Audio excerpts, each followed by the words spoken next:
Snow fell in the gods' wood the day Eddard Stark made himself a traitor.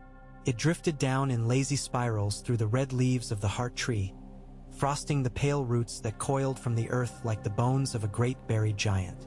The air smelled of cold and iron and the faint, sharp tang of weirwood sap, and the only sound was the slow, patient breathing of the world settling further into winter. Ned stood before the carved white face, his breath a ghost in the chill, his hands bare despite the cold. His knuckles were raw where he had punched a wall an hour earlier. He could still feel the rough stone, the tiny shattering pain along the bones of his hand, the rush of helpless rage when the maester told him Bran would never ride again. Robb's face had gone as white as new snow. Catelyn had not slept in days. Somewhere in the castle, Sansa and Arya had finally stopped crying loud enough that even his lord's chambers could hear it. He had gone to the Godswood because there was nowhere else left to go. The letter was a crumpled, greasy thing in his fist, damp with melted snow and the sweat of his palm. He had read it a dozen times. He did not need to see the words again to feel them searing behind his eyes. "They have killed my lord husband." Those were the first words, written in Lisa's thin, nervous hand. There were more: accusations, grief, fear, but the ones that burned were the ones about the Lannisters, about poison, about a hand of the king who had died for asking the wrong questions, about a capital where lions stalked the throne in all but name. The Lannisters are behind this. They plot against you, against all of us. And at the end, a plea written so hard the quill had torn the parchment. Trust no one in King's Landing. He had not wanted to believe it. Jon Arryn, dead of a sudden fever. Men died even in spring, and Jon had never been young. Yet the words would not leave him, any more than the image of Bran tumbling from the broken tower would go. Boys did not fall like that. They climbed. They dangled. They scraped their knees and broke their arms and snapped at each other like pups. They did not leap out into empty space as if from a push. The king's visit, the queen's cold green eyes, the golden twins, the way Jaime Lannister had stared at Bran as if weighing him on some invisible scale. When the raven with Lisa's letter arrived, the scales tipped. "Old gods," Ned said now, his voice a rough whisper in the silence. "What would you have of me?" The face in the tree stared back, blind and red-eyed and indifferent. The gods of the north did not speak, not as the Septons claimed their seven did. They listened, that was all. If there were answers, they were in the wind that hissed through the branches and the stillness between heartbeats. He thought of the king, Robert with his booming laugh and red face, the man he had followed into rebellion and ruin. Robert, who had stood over the corpse of Rhaegar Targaryen with his hammer dripping blood and said, "At last we will have peace." Robert, who now wore a crown that choked him and had come north to ask Ned to drown himself in the same poisoned well. Hand of the king. That was the first letter, the one with the royal seal and the jovial words written in another man's hand. "Come south, old friend. Help me rule. Drink, whore, hunt. The realm needs you." The second letter painted over it like blood. "They have killed Jon." Ned closed his eyes. When he spoke again, his voice was steadier. "I have been loyal," he said to the heart tree. "Always. I rode for Robert when my father and brother burned. I bent the knee to the dragon girl's killer. I guarded the north, paid my taxes, sent my men to die in his wars. I kept the peace he won, even when it tasted of ashes. And in return, they send me a crown of knives." His breath shook once, visible in the cold. He remembered Brandon's voice, rough with laughter, promising to ride to King's Landing and drag Rhaegar out of that whore's bed by his long hair. He remembered the smoke of his father's burning. He remembered Lyanna's eyes as they clouded over, and the sound of her saying his name. The South had given him all of that. The South and its kings with their songs and their lies. He opened his eyes. Snowflakes clung to the lines around them. "I have bent as far as I can," he said. "If I bend further, I break. It is not only my life they would have. It is the North's, the Riverlands, the Vale." Words from another life came back to him. 3 boys in Riverrun's yard. Ned Stark, Hoster Tully's heir, and a laughing, hawk-nosed fosterling from the Vale with his arm already around them both, declaring, "A brother in need has two more, one from each bank of the Trident." Jon had always loved his jests. There had been truth in that one. The North, the Riverlands, the Vale. 3 great regions, 3 old houses bound by marriage and friendship. They had risen together once before, for Robert's sake. He had been king when the dust settled. He wore the crown still. Yet the bond among the 3 of them had outlived the songs of battle. Riverrun had taken Catelyn to wife and Lysa to foster. The Eyrie had taken Ned's son as ward. The South had burned his kin and taken his sister. The North had bled. The Trident had run red. The Vale had lost its Falcon Lord. No more, he thought. Gods, no more. He folded Lysa's letter with slow care, smoothing the wrinkles with his thumb. When he turned, Catelyn stood just beyond the ring of roots, her cheeks flushed with cold and lack of sleep, her auburn hair tied back in a hurried knot. Snow dusted the shoulders of her cloak. "You should be in bed," he said automatically. "So should you." Her voice was hoarse. She had been weeping again, then. "Maester Luwin said." "Maester Luwin says many things." He took in her face, the dark smudges under her eyes, the tight line of her mouth. She looked thinner than she had a month ago, as if grief and fear had eaten some of her away. "How is Bran?" "The same," she whispered. "Not better, not worse. Luwin says that is a kind of hope." Her hands twisted together beneath her cloak. "He will not wake if we stand here praying at trees, Ned."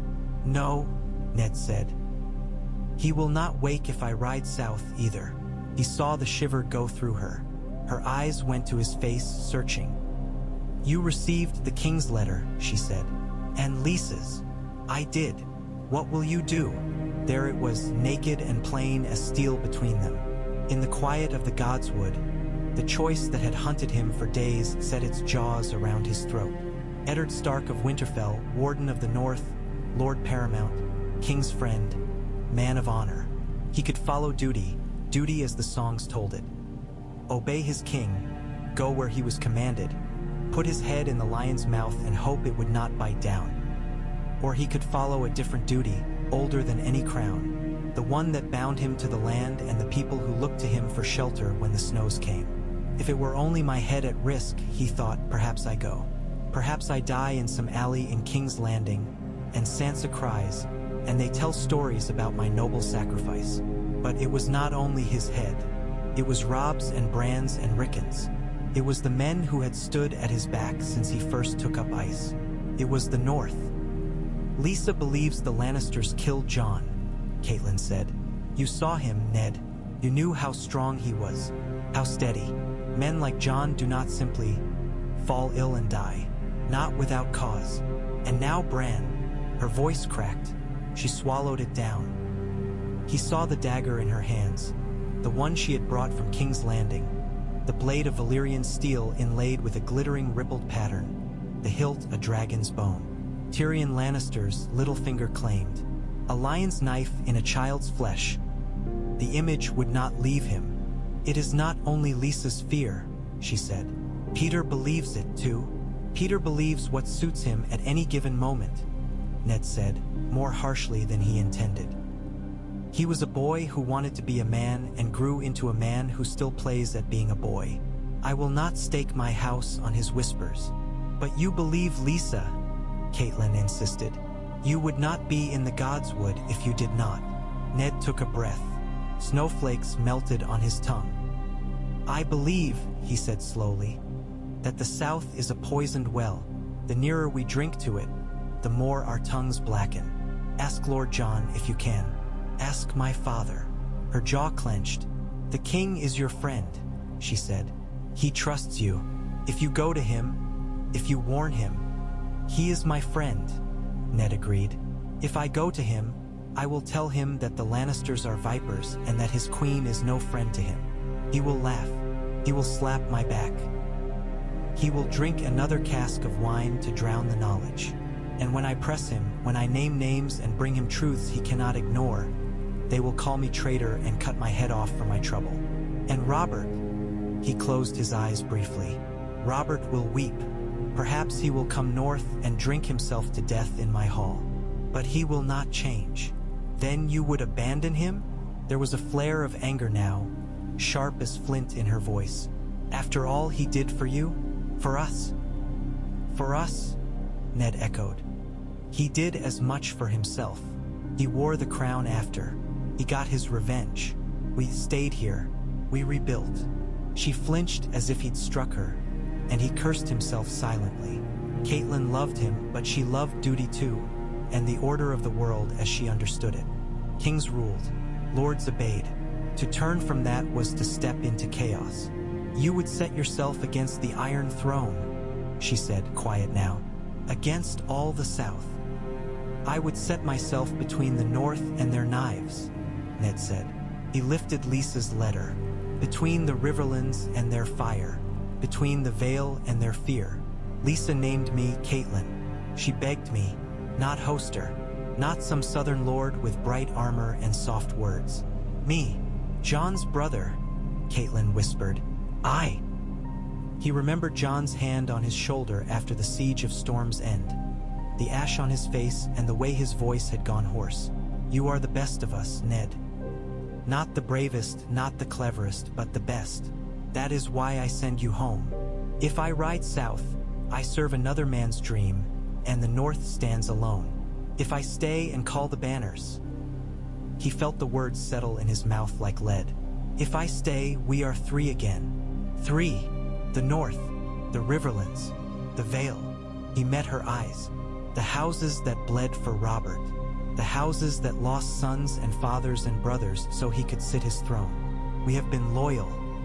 We have given him everything he asked. In return, he gives us queens who throw our children from windows and lions who kill our friends in the dark. There is no justice in that, Caitlin. Justice, she said faintly.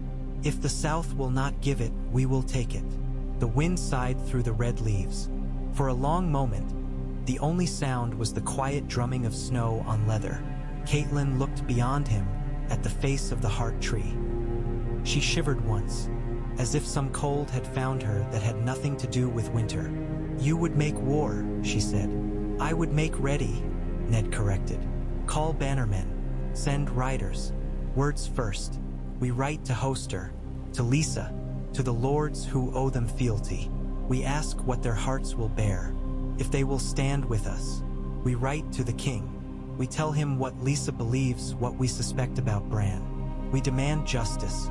We demand that he hold his own queen to account, that he leash his lions. And if he refuses?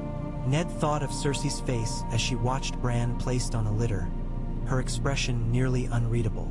He thought of Jaime's hand on the bee, Oi's shoulder the morning of the fall, the way the knight's gaze had slid away when Ned caught it. He will refuse, Ned said, or he will make a show of it and the lions will take their revenge in some quiet way. It is what they are. I will not pretend otherwise. And then, Caitlin pressed. And then, Ned said, we choose whom we are loyal to, a man or the realm, a crown or the people who trust us. She closed her eyes. He could see the fight inside her. The Tully girl who had grown up praying to the Seven for order, who had been taught to believe that every lord's first duty was obedience, and the mother who would burn the world for her children. When she opened them again, there were tears at the corners, freezing before they fell. You will need Riverrun, she said. You will need my father's banners. Edmure, the phrase. She grimaced slightly at that. The Blackwoods and Brackens and all the rest of that quarrelsome, stubborn river rabble. And you will need the Vale, the Knights of the Eyrie, Jon Royce, the Corbrays, the Linderleys. Lisa will not listen to you, but she may listen to me. I would not send you south again, Ned said. Not with Bran. Bran is here, Caitlin said sharply. He will sleep whether I am praying over him or not. Rickon, Ned murmured, can be tended by Robb, by Maester Luwin, by Old Nan if need be. The boys have you. The North has you. The Riverlands and Vale. She swallowed. They have me. and my sister, and the memory of what our houses once did together. She stepped closer, snow crunching under her boots. You say we must be 3 again, she said. Very well, but not by sitting in your god's wood talking to trees. Send your ravens, call your banners, give me letters to carry, and I will ride with them. If we are to stand between the south and our children, I will not do it whispering in corners. I will stand in the hall and say it where all can hear.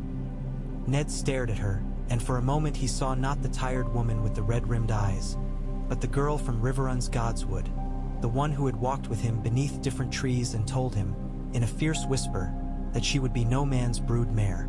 Cat, he said softly. If we do this, there will be no turning back. Once the ravens fly.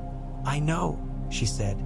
They will call me rebel, usurper, traitor. Then be a traitor for the right reason, she whispered. Not because you would not lie for a king, but because you would not let him murder your son. The words struck him like a hand to the chest. He let out a breath, white in the cold. Very well, he said. His voice did not shake. We do it. We call them. She exhaled sharply, as if she had been holding her breath for days. So we are decided, she murmured. No, Ned said. I am decided. If there is blame to be had, let it fall on me. We share this bed, my lord, Caitlin said. We share that as well. He looked at her for a long heartbeat, then nodded. Come, he said. We will find Maester Luwin. There is writing to be done. They left the Godswood together, the weirwood's red eyes watching them go.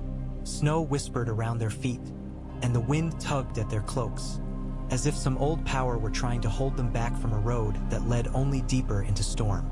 By nightfall, ravens flew southwest and southeast, black wings bearing heavy words. To Hoster Tully of Riverrun went a letter not as a son to a father, but as a lord to an equal.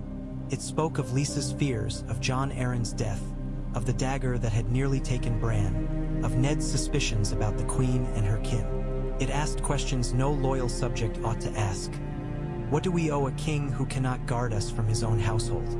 What do we owe a South that repays our blood with betrayal?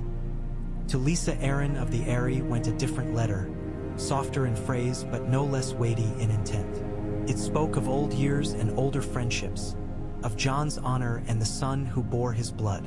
It asked if the falcon could fly north once more, to perch beside wolf and trout, as it had in the days when all 3 stood together against the dragon. To the king went the boldest letter of all. Robert Baratheon, Lord of the 7 Kingdoms, King on the Iron Throne. It was not how Ned thought of him, not truly, but he wrote the titles in a firm, steady hand. He told his king of Lisa's accusation and described the dagger without naming Peter Baelish's convenient witness.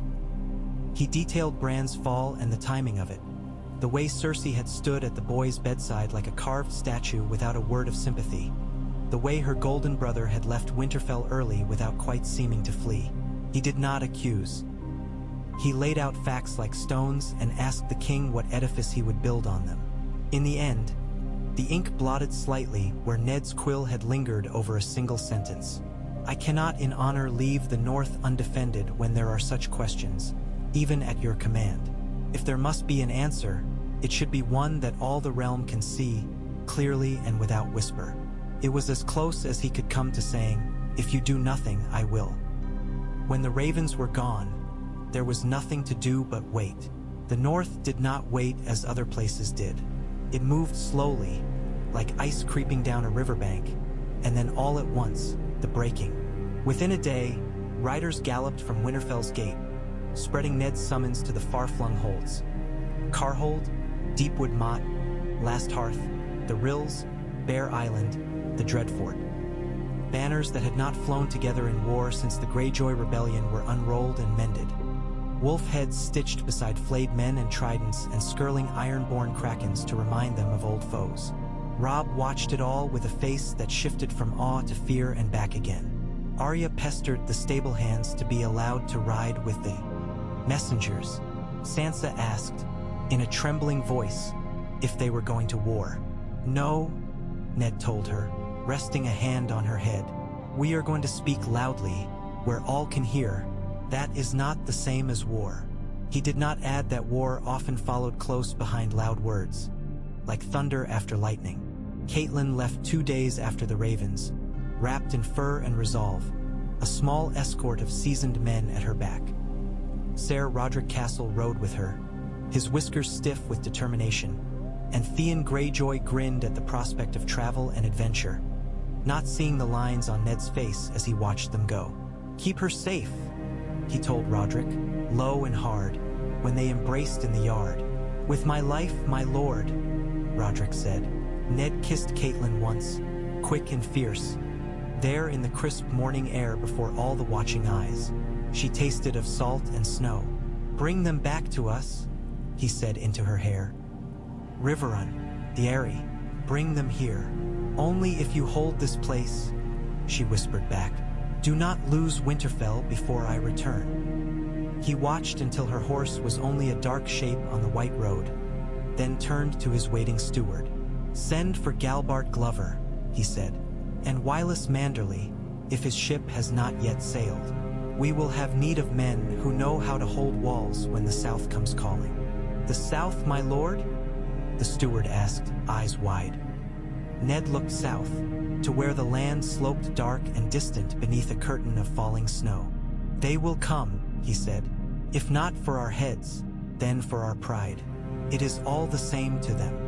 Far to the south, in a city of red stone and rotting secrets, a king received his friend's letter and frowned at the words until they blurred. Robert Baratheon had never loved reading. It made his head ache and his eyes itch. When he was a boy, he had flung his copy of the Seven-Pointed Star out a window at Storm's End because the Septon had insisted he finish a passage before sparring. Jon Arryn had retrieved it and made him copy 2 chapters by hand as punishment. His fingers had cramped for a week. Now he stared at Ned's careful script, lips moving as he sounded out phrases that pricked like thorns. "My lord, my king, my friend." He skipped the courtesies. His eyes snagged on words like poison and Lannister and dagger. "7 hells," he muttered. On the bed behind him, Cersei Lannister watched him over the rim of her cup, green eyes sharp, her golden hair unbound and spilling over bare shoulders. The queen rarely drank in the morning, but the king had been in a foul mood since returning from Winterfell, brooding about the North's cold and his own fears of age. A cup of wine cost less than patience. "What does he say?" she asked, too mild by half. "That my arse is fat and my temper fouler than ever," Robert grunted. "What do you think he says? He whines." Ned had never whined a day in his life, but Robert would not put that into words, even in his own head. He squinted again at the lines about Bran's fall, the way Ned had laid out dates and names and times. "It is fortunate you and Jaime left when you did," Ned had written darkly. "Had the boy awakened sooner, you might have been here to answer his questions." Robert rubbed a hand over his jaw, unshaven stubble rasping against his palm. His head pounded. He had drunk too much the night before, or not enough. "About the boy?" Cersei asked. Her voice stayed casual, but her hand tightened slightly around the stem of her cup. "He thinks you had the whelp thrown out a window," Robert said, letting the words fall like stones, watching her face. Cersei went very still. For a moment, something ugly flickered in her gaze, quick and sharp as the flash of a knife. Then it was gone, her face smooth. "Does he now?" she said. "He writes it fair as can be without saying the words. All but calling you kinslayer." Robert grunted. "Says Lisa Arryn thinks you poisoned Jon too." Cersei's laugh was low and disbelieving. "Lisa Arryn thinks the sky is falling if a bird flies overhead," she said. "She has never been well. You know that." "I know she took your brother's seed between her legs and cried when you left him bleeding on the stones," Robert muttered. Her eyes flashed. "I was a girl," she snapped. "So was she. Do you blame a child for a child's love?" Peter was Jon Arryn's ward. He could have been any lord had Hoster Tully wished it. "I learned quickly enough what men are." Robert snorted and looked back at the parchment. He did not care much for Lisa's accusations. Jon Arryn was dead, and there was no bringing him back. Men died, even good men, but Ned's words were different. They carried a weight Robert could not ignore, an old weight that smelled of blood on snow and promises made over burning corpses. I cannot in honor leave the North undefended. I named him Hand, Robert said, half to himself. I offered him all the South, and he sends me this. Did you expect the wolf to wag his tail and come running? Cersei asked. He never belonged here. You were a fool to think otherwise. He bent the knee, Robert said, same as any other. His father bent, Cersei said. He followed. Do not confuse obedience with love, my king. She rose then, setting her cup aside, pale feet soundless on the stone floor as she crossed to him. Her hand lay on his shoulder, light, almost soothing. What else does he say? She asked. That he'll not bring the North-South while there's a question of your honor, Robert grumbled. That he'll write to Hoster and Lisa, like some old woman nattering to her sisters, and stir up fear where there's none needed. That he'll seek the truth from there. 7 Take him. The man has a nose for trouble. And what will you do? She asked. Robert stared at the letter, at Ned's precise, stark words. What will you do? Once, long ago, when they were young and mad and full of righteous fire, the answer would have been simple. He would have leaped into the saddle, hammer in hand, and ridden wherever Jon or Ned pointed. Enemies had been dragons then, clear and glorious in their wrongness. Now his enemies wore crimson silk, or served him sweetmeats with trembling hands, or sat beside him and called him husband. What can I do? He muttered. Ride north and spank him? I need him here. He needed his friend's honesty, his plain speech, his cold northern disapproval. The court sickened him. Cersei's brothers sickened him more. Jaime's smile, all arrogance. Tyrion's jokes, all bile. So many Lannisters, and all of them more clever than he wished they were. I sent him a command, Robert said, and in return, he sends me a lecture. Cersei's fingers tightened on his shoulder. A treasonous lecture, she said softly. He uses Lisa's madness as a cloak for his own. Do you not see it? He calls into question the king's justice. Your justice. He defies your summons. He calls your queen a poisoner. And he writes to the other great lords besides, seeking their counsel as if he were king. Robert said nothing. A curse formed on his tongue but died there. He will not be content to sit in his snows and grumble, Cersei went on. He is a Stark. They have never been content simply to obey. The last time a Stark rode south with banners raised, your father's friend was murdered and the realm bathed itself in blood. Our banners, Robert growled. He rode with mine. And how many more banners might he call now? She asked. The Tullys are bound to him by marriage, Lisa Arryn by fear. If he convinces them the crown is their enemy. She let the thought trail off, the silence between them thick with all the unspoken possibilities. A rebellion, she said at last softly. One that begins in the north instead of the Stormlands. Robert laughed then, a hoarse, disbelieving bark. Ned? He scoffed. Rebel against me? The man who only just convinced him to bend the knee? Have your wits fled you, woman? Did they flee when I told you the Targaryen girl would be a threat? Cersei asked. Yet there she sits across the sea, growing, becoming a symbol for every malcontent and oathbreaker who remembers her father's name. You would not act then. Will you also not act now, when a man you trust tells you to your face that he will not obey? Robert stared at the letter again. I cannot in honor leave the north undefended. He calls it honor, Cersei went on. Call it by its other name, disobedience. Today he refuses to come when summoned. Tomorrow he refuses a royal command. The day after, he refuses to pay taxes or send men when asked. Where does it end? With him calling himself king? Ned? Robert said again, but there was less conviction in it now. You said once that if another rebellion came, you would crush it before it could take root, Cersei said. Do you remember that? Robert remembered.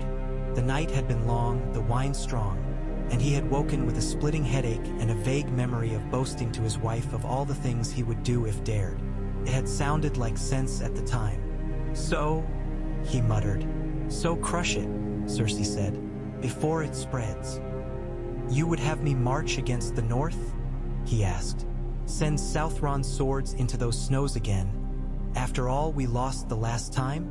If he will not come to heel when called, yes," she said. "If you show weakness now, you invite every other lord in the realm to test you. Tywin will not say it, but he will think it. The Tyrells, the Martells, all of them, they will watch." "Tywin watches only his own purse," Robert snapped.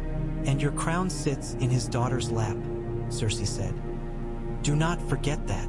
He rubbed at his temple, headache flaring. "Damn you, woman," he muttered. "Damn Ned. Damn all of this." "You are king," Cersei said. "Decide."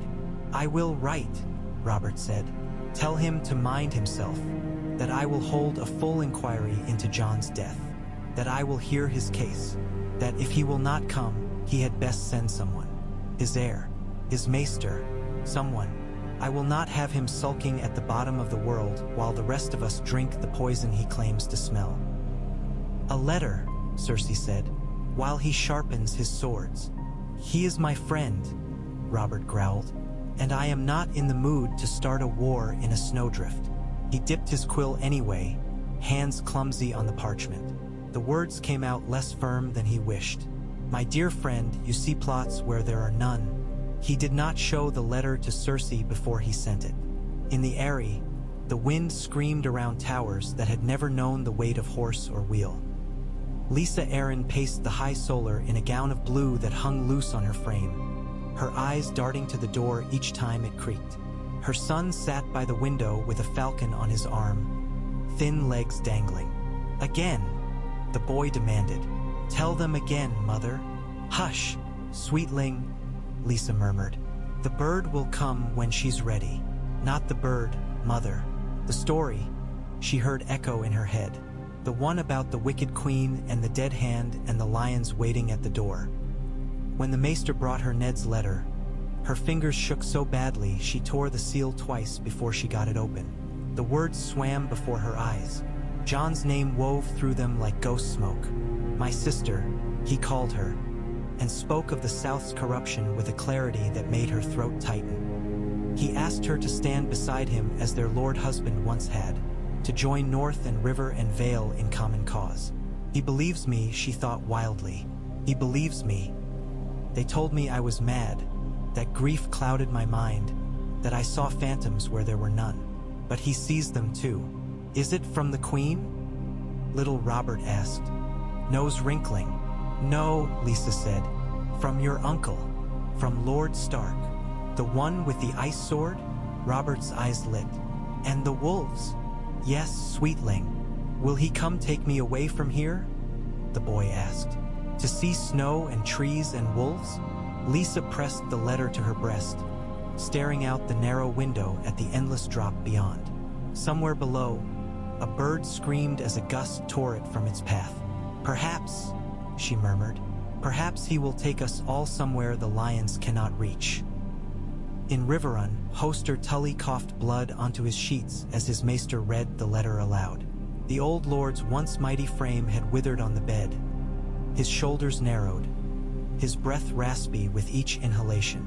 "Lisa says the Lannisters killed Jon," Hoster rasped when the maester finished. "Ned agrees. They would have us rise together. Wolves and trout and falcons, eh?" His eyes went to Catelyn, who stood by the bedside with her hands clenched in her skirts. She had not changed out of her riding leathers yet. Road dust streaked her cloak. "We swore to Robert," Hoster said. "You and I both, girl. When he came striding through this hall all bronze and fury, we put our faith in him. He swore to protect the realm," Catelyn said. "To be a just king. Is this justice, father? To let lions tear only those throats that trouble them?" Hoster wheezed a laugh that turned into another cough. "You sound like your mother," he said when he got his breath. "Arguing about justice when the world turns on strength." "Then let us speak of strength," Caitlin said. The north is not that of some petty lord. It stretches from the neck to the wall, with more swords than any save the reach. The Vale commands the eastern mountains, its knights the finest heavy horse in the realm. The Riverlands sit at the kingdom's heart. If we three stand together, if, Hoster said. I have spoken with Lord Blackwood and Lord Mallister already, Caitlin said quickly. They are uneasy. They hear rumors of Lannister men on their borders even now. If the lions are already sniffing at our doors, should we not meet them with open gates and drawn bows, instead of waiting to be burned in our beds like my sister's husband? Her voice caught on those last words. Not John Arryn, but Liara Tully's unknown groom, the childhood betrothal Hoster had broken for war and alliance. Caitlin could never entirely keep her mother's bitterness from her voice when she spoke of it. Hoster looked at her for a long moment, his gaze clouded and sharp all at once. You would have us rebel, he said at last. I would have us remember who we are, Caitlin said. Our words are family, duty, honor. Are they not? Duty to whom, father? To a king who cannot keep his friends alive, or to the kin who beg our help. Duty to the realm, Hoster muttered. Without it, family and honor both mean nothing. And if the realm rots from the head? Caitlin asked. Do we sit and watch it fall? Hoster closed his eyes. For a moment, Caitlin thought he had drifted into one of his long, shallow sleeps. Then he spoke, voice almost too soft to hear. I am old, he said, too old to ride to war again. The Trident has had enough of my battles. But you are your mother's child. And Ned Stark, Jon loved him, perhaps too much, for all that it cost him. He opened his eyes again, fixing her with a feverish stare. Fetch Edmure, he rasped. Send for the lords sworn to us. If this madness is to be, let us at least look it in the face together. The Riverlands stirred. Ravens flew yet again, this time bearing invitations rather than pleas. The great and lesser houses of the Trident came to Riverrun, their banners flapping in the chill autumn wind. The silver trout of Tully, the twin towers of Fry, the silver eagle of Mallister, the black and red ravens of Blackwood, the golden antlers of Vance, the green and red of Bracken, the seahorse of Mutton. They filled the great hall until the rushes rustled under 100 restless boots. Edmure Tully stood at the foot of his father's high seat, his jaw set. He had never looked so much like a lord as he did in that moment, though his doublet was buttoned crooked and his hair looked as though he had run his hand through it a dozen too many times. Caitlin stood beside him, dressed in simple blue and gray, a silver trout pin at her throat. You all know why you are here, Edmure announced, his voice echoing off stone. Lord Stark has written to us. So has my sister Lisa. My father has heard their words. He has also heard yours in your letters and your mutterings. Today we speak plainly. There was a ripple of sound through the hall, the murmur of men who had grown up together in peace, uneasily contemplating war. Lord Blackwood, Edmure said, nodding to the black-haired lord with the sharp, intelligent eyes. You wrote that the mountain that rides has been seen near your borders, that small folk have vanished on the roads and their cottages left smoking. Aye, Tytos Blackwood said. And when my riders shadowed him, they saw Lannister colors among his company. A frown went through the gathering. Someone spat. Ser Gregor is not a man easily controlled. One of the Freys said carelessly. It might have been one of Lord Walder's sons. There were so many they blurred together. The lion need not approve every paw swipe. And if a paw swipe rips your face off, do you say, "Oh, it is only a cat"? Blackwood retorted. The mountain is Tywin Lannister's dog. He mauls where he is loosed. They have no right to ride our lands without leave, Jason Mallister said. No right to butcher small folk who owe fealty to Riverrun. Rights? Grumbled an older lord in a patched cloak. When has a Lannister ever cared for rights if there was gold to be had? There will be gold, another Fry said, and plunder if we oppose them. And there will be fire if we do not, Blackwood snapped. Edmure raised his hand. We could write to King's Landing, he said. Petition the king. Ask that he recall Ser Gregor, that he restrain his lions. Laughter met that. Ask the lions to eat less? Lord Vance snorted. You might as well ask the trident to flow backward. And what would you have us do then? Another lord demanded. March on Casterly Rock? Raise banners against the king because some northern lord with a frozen stick up his arse fears shadows. The hall rippled with dissent. Caitlin stepped forward. Not because Ned Stark fears shadows, she said, her voice carrying clear. Because Jon Arryn is dead. Because my son lies broken. Because Lisa writes that her husband was murdered. Because your people are vanishing on roads the crown no longer patrols, while the king drinks and whores and trusts his justice to the same hands that wield the knives. Her gaze swept the hall, sharp and bright. We bled for Robert, she said. We gave him our sons. I gave him my youth. I married a stranger so that he could claim a throne. What has that throne given us in return? Murmurs again, uneasy, thoughtful. It gave us an end to dragons, Lord Mallister said slowly. So it claimed, Caitlin said. The dragons are gone, yes, but what of the fire they left behind? Is it less deadly because it wears a lion's skin? She took a breath. Ned does not ask you to rise blindly, she said. He asks you to stand with him and speak together. Wolves, trout, falcons. To say to the south, here we are. We are not children. We remember our dead, and we will not see more of them buried for your pleasure. If the king answers our call for justice, then we will have our answer. If he does not, her hand curled into a fist, then we will have another. Silence fell, thick as snow. It was Lord Blackwood who broke it. My archers like wolves, he said. They say the beasts keep better watch than any man. If the wolves howl that lions stalk the woods, I listen. Your archers would shoot the moon if you told them it was a spy for the Lannisters, a Bracken muttered under his breath. Blackwood ignored him. I say we answer Lord Stark, Blackwood went on, loud enough to drown out grumbles. We send men to Winterfell to stand in his hall and hear him out. We do not yet raise banners, but we sharpen them. Mallister nodded slowly. I will send men, he said, and scouts to the west. If Lord Tywin's curs cross our borders again, they will find more than frightened peasants. There were more arguments, more mutters, but piece by piece, the hall bent toward the decision Caitlin and Ned had hoped for.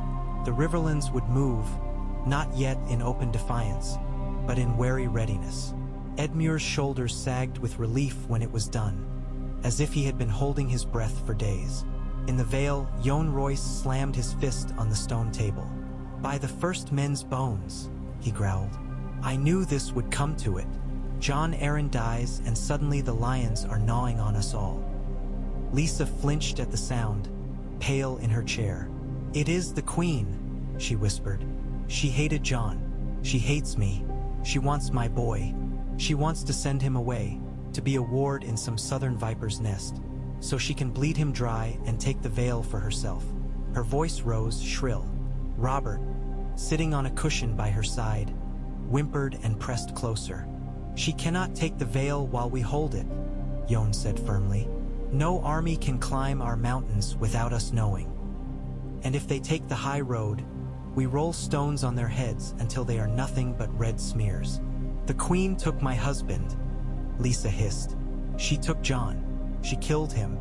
She will not take my son. She will try, Yohn said. That is why we must be ready. He held Ned's letter up, shaking it. It is no secret that the North and the Riverlands are restless, he said. We see their ravens. We hear their whispers. They do not want another southern war fought on their soil. Nor do I want one fought in these mountains. But if it must be, I would rather stand shoulder to shoulder with men I know than wait to be picked off alone. He looked at the other lords of the Vale. Nestor Royce, his cousin, stout and careful. The tall, arrogant Ser Lyn Corbray. Lady Anya Waynwood, steel-haired and lean. Simon Templeton, thoughtful and quiet. The Starks are not fools, Yohn said. Nor are the Tullis. If they think the South a danger, I will at least listen." "The Eyrie cannot move," Lisa whispered. "We cannot march. We cannot leave. John would never have left. He always said the Vale must remain a refuge, a high perch from which to watch the realm and keep it steady. We cannot." She trembled. "We can send men," Lady Waynwood said calmly. "The Arryns have many sworn swords. They will not begrudge their lord a few thousand to guard his cousin's flanks. We can send second sons," Corbray said with a thin smile, "and troublesome knights who have grown too big for their armor. Let the North knock some sense into them." Jon nodded. "I will go," he said, "with my own men. I have ridden beside Eddard Stark before. He is no fool. If there is to be trouble, I would like to be near the man who sees it first." Lisa's fingers dug into the arms of her chair. "You cannot take all of them," she said. "Not all the knights, not all the guards. The Eyrie must be safe. Robert must be safe." Jon's gaze softened, just a little. "The Eyrie is safe as long as it stands on rock," he said. "No army can scale these cliffs. No siege tower can reach your door. If war comes, boy or no boy, stone will guard you better than steel." Lisa swallowed, her eyes flicking to her son. "Go then," she whispered. "Go and see what the wolves and fish say, but leave enough to tch the skies." Jon bowed stiffly. "As you command, my lady," he said. So it was that when winter's first true teeth sank into the land, an unusual sight could be seen at Moat Cailin. Not only Stark banners, but the black and red of the Blackwoods, the silver eagle of House Mallister, the ruined bronze of House Royce, the green field and white tower of House Waynwood. Men from 3 regions sat in the damp chill of that ancient ruin, the bogs steaming around them, and listened as Eddard Stark laid out the road ahead. "The king has answered," Ned told them, his voice carrying in the crumbling hall.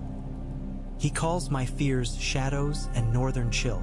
He promises an inquiry into Jon Arryn's death but makes no mention of Lisa's accusations. He demands that I come south or send Robb in my stead. He says he will not tolerate defiance." He held the parchment up for them to see. The royal seal glinted dully in the firelight. "He does not deny the Queen's brother left Winterfell the day my son fell," Ned went on. "He does not deny the Lannisters' presence on Riverlands roads. He does not deny his hand died suddenly after visiting Stannis Baratheon, who now sits in sullen exile at Dragonstone and will not come to court." He set the letter aside. "I have served Robert for 15 years, Ned said. "I have bent my neck until it aches. I have buried friends and kin in the wars we fought for his crown. I will not send my son to be hostage to a court where lions rule in all but name. I will not leave the North open to their claws. If that is defiance." He met Jon Royce's gaze, then Blackwood's, then Mallister's. "Then let them name it so," he finished. "But I will not call it treason to guard my own." There was a murmur. Men shifted. Jon stroked his beard thoughtfully. "What do you propose, Lord Stark?" he asked. Ned took a breath. "I propose we remind the South what it means when the North, the Riverlands, and the Vale speak with one voice," he said. "Not as rebels, as protectors of the realm. We do not seek Robert's throne. Let me say that plainly. We seek to strip it of those who poison it." "And if the poison and the throne are one?" Blackwood asked quietly. "Then the realm will have to choose," Ned said. Mallister snorted. "And how do you propose this reminding?" he asked. "With songs and letters?" Ned shook his head.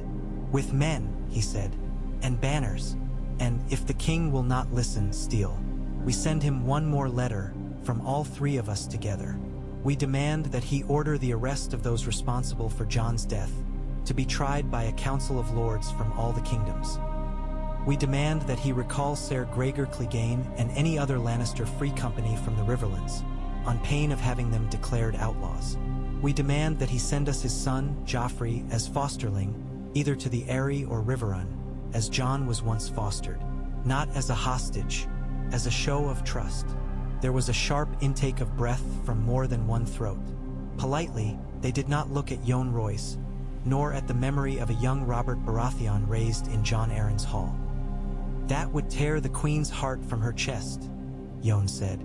There was a glint of grim satisfaction in his eye. It would show where the king's loyalties lie, Ned said, with his realm or with one house.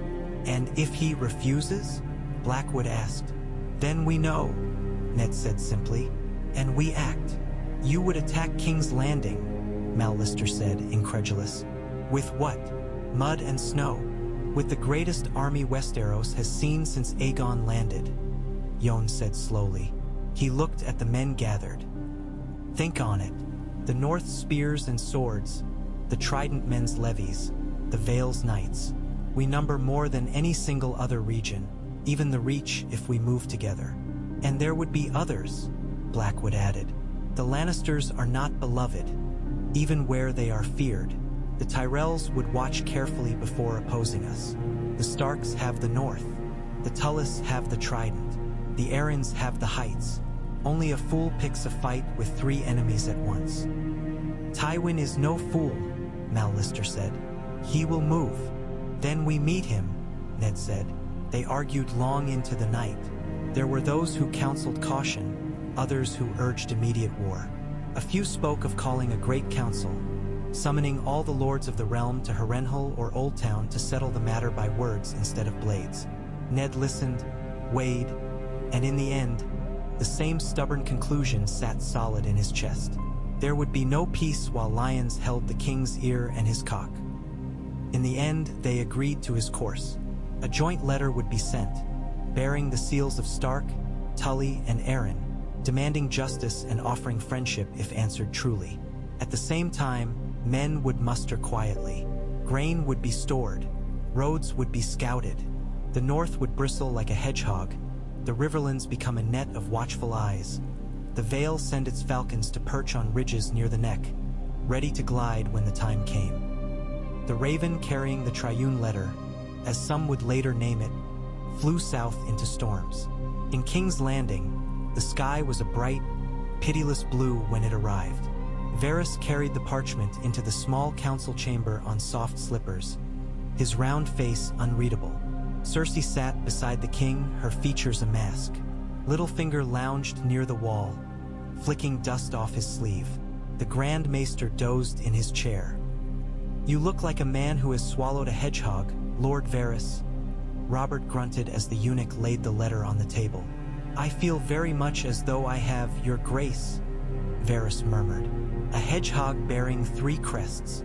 He unfolded the parchment, displaying the 3 seals at the bottom. The direwolf, the leaping trout, the crescent moon and falcon. Wolves and trout and falcons, Littlefinger said Lig. HTLY. Oh my. Read it, Cersei said. Varys did. His voice was soft, but the words hung sharp in the air. They spoke of loyalty and past service, of shared blood shed in the rebellion, of trust placed in a young man who had become their king. They spoke of shadows now falling over that trust, of Jon Arryn's death, of Lysa's accusations, of Bran's fall. They named no names outright, but their meaning was clear enough even for a man who hated reading. We ask, in the name of the realm, that those who stand closest to you submit to an open inquiry of their actions. We ask that Ser Gregor Clegane and any Lannister freeriders be recalled from the Riverlands at once. We ask that your grace show your trust and goodwill by sending your heir to be fostered at Riverrun or the Eyrie, as the last heir of Storm's End was fostered, in the time of our youth. In return, we pledge our banners and our lives to you and to the realm, as we did before. But we are no longer boys, your grace. We will not be led blindfolded into another dragon's den. A heavy silence followed. They threaten me, Robert said at last. His voice was low, dangerous. They are concerned, your grace, Varys said. They seek assurance. They seek to bind my hands and grill my queen, Robert snapped, and send my son away to be a hostage. A fosterling, Cersei said crisply. They dress it up in pretty words, but it is chains all the same. They call my honor into question, Robert went on, as if I were some green boy on parade, as if I have not kept this realm from tearing itself apart for 15 long years. Some might say it frays at the edges, Littlefinger murmured. Robert slammed a fist on the table hard enough to rattle cups. Frays, he roared, because of men like them, stirring up trouble, whispering in each other's ears, thinking themselves kingmakers again. By the seven, do they never learn? It would be unwise to dismiss their fears entirely, Your Grace, Varys said gently. Perception often becomes reality. If 3 great regions of the realm feel ignored or threatened, that feeling will ripple. And if I give in to their damned demands, Robert retorted. What then? Every lord in the realm writes me letters telling me where to send my son and who to drag before them in chains. Perhaps not every, Littlefinger said, but some, no doubt. Opportunity is a tempting mistress. Cersei's lips thinned. We cannot let this stand, she said. If you bend now, you show weakness. Every vulture in the realm will scent it. Robert glared at the letter, at Ned's careful words and the more florid script of Hoster Tully's proxy. He imagined his friend in some gloomy northern hall, writing with cold fingers, thinking himself clever and honorable. Send a reply, he growled. Tell them I will recall Gregor. The dog has gnawed enough bones. It will make them happy. Cersei's head snapped around. You would recall him? She demanded. At their demand? At their request, Robert said through his teeth. And because the mountain is a mad brute who kills more than he's worth. I should have put him down years ago. Cersei's gaze went to her brother, Jaime, who leaned against a pillar in his gilded plate, watching all with a detached boredom that did not quite reach his eyes. His lips quirked. As for their other nonsense, Robert went on, that is my son they speak of, my heir. He will not be sent off like a pup to be raised on someone else's leash. He stays here where I can see him. And the inquiry? Varys asked mildly. They request it of those closest to you. They mean my wife, Robert said without looking at her. And her kin.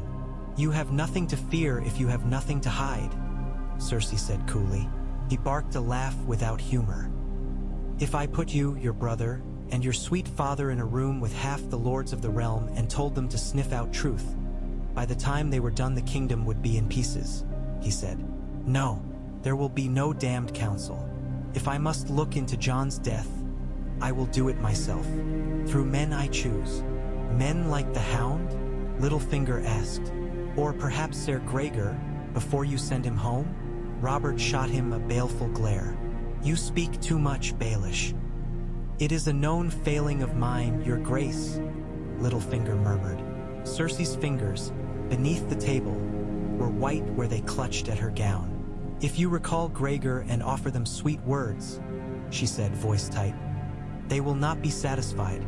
They will see it as blood in the water. Sharks, Your Grace, that is what they are. Better than dragons, Robert muttered.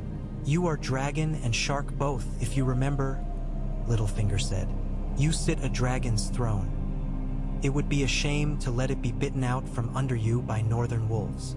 Enough, Robert snarled. I will answer. I will recall Gregor. I will not send my son away. If they do not like it, they can freeze in their damn snow. This letter ends with me, not with them. He crumpled the parchment in his fist, ink smearing. And in the meantime, Cersei said quietly, perhaps we should make our own preparations. If they sharpen their swords, perhaps we shall polish ours. Robert's head throbbed. He wanted ale. He wanted boar. He wanted the simplicity of the trident again, where enemies wore silver and black and dragons on their breasts, not the same colors as the men he bedded and drank with. Do as you like, he muttered, shoving the letter away. Just don't bother me with it. So the king answered, and the North received his words. I will recall Ser Gregor Clegane from the Riverlands and see his actions examined. As for your other requests, I will not be dictated to in my own realm. My son remains with me. There will be no council of lords. If there are questions regarding in my hand's death, I will ask them myself, through those I trust. The letter went on. Ned read it once and burned it. They will not stop, he told Robb that night. staring into the fire in his solar. Not while they think us pliable.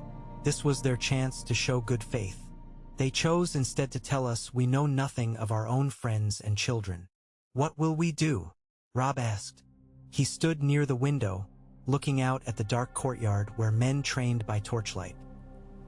He had grown broader in the last months, his shoulders thickening, his hands calloused from more hours with sword and spear. There was a hardness in his blue eyes now that had not been there when Bran could still climb. What we must, Ned said. We will not call it rebellion. Let them do that. We call it protection. Of the North, of the Trident, of the Vale, of the realm if we can manage it. We will stand for those the crown will not. Will they come? Rob asked. The South. They will come, Ned said. If not now, then soon. Men like Tywin Lannister do not suffer defiance lightly. Let them come. The firelight caught the fierce flush in Rob's face. We will smash them against Moat Cailin. Drown them in bogs. I won't let them hurt Bran again. Or you. Ned's heart twisted. He saw Brandon in that fire-bright fury, in the way Rob's hand went to the hilt of his sword as if itching to draw. War is not a song, Rob, he said quietly. We do not smash and win and drink and go home. Men die. Boys, girls, mothers, old men. The ones who do not die come home with ghosts. I have seen more than I care to. I know, Rob said, though he did not. He was too young to know. But what else can we do? Bow? Send me to be their hostage. Ned shook his head. No, he said. Whatever comes, we face it together. Here, on ground we know. Together, the three great regions moved. From Winterfell rode the North's levies and household guards, men in fur and leather and mail, their cloaks the gray-brown of wolves in snow. From White Harbor came ships, white sails fat with wind, carrying armored men down the narrow seas to patrol coasts the royal fleet had neglected. From the Dreadfort, the bastard of Bolton smiled his thin smile and marched with his father's men, eager for a chance to hunt on new ground. From Riverrun, Edmure Tully led the River Lords, banners streaming, his young face set with something harder than anyone had ever seen there before. House Fry came grudgingly, Lord Walder muttering about being forced into other men's quarrels. But he brought men all the same, if only to see which way the wind blew. Blackwood and Bracken rode side by side with tight jaws and hands never far from sword hilts. From the Vale, Jon Royce and his companions descended the high road, bronze armor glinting, their destriers blowing steam. Knights of the Vale were a fearsome sight, their banners bright against gray rock, plunging down to fight on ground that was not their own, for a cause that was yet unproven. They gathered not at Moat Cailin this time, but on the dry, hard earth of the southern neck, where the bogs gave way to firmer ground. There, in a hastily raised camp of pavilions and cook fires, Eddard Stark rode along the lines and saw the army they had built. It was not the largest force ever seen in Westeros. The dragons had landed with fewer, but it was a broad, deep thing, its strength not in numbers but in the way its edges overlapped. Northmen in heavy cloaks stood beside Riverlands crossbowmen and Vale lancers.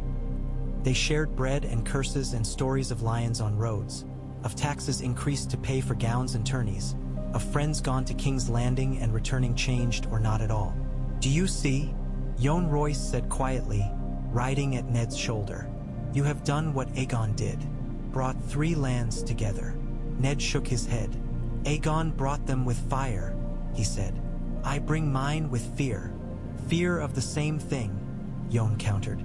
That is no small feat, Stark. Edmure rode on Ned's other side, his hand clenching on his reins as he watched his men drilling.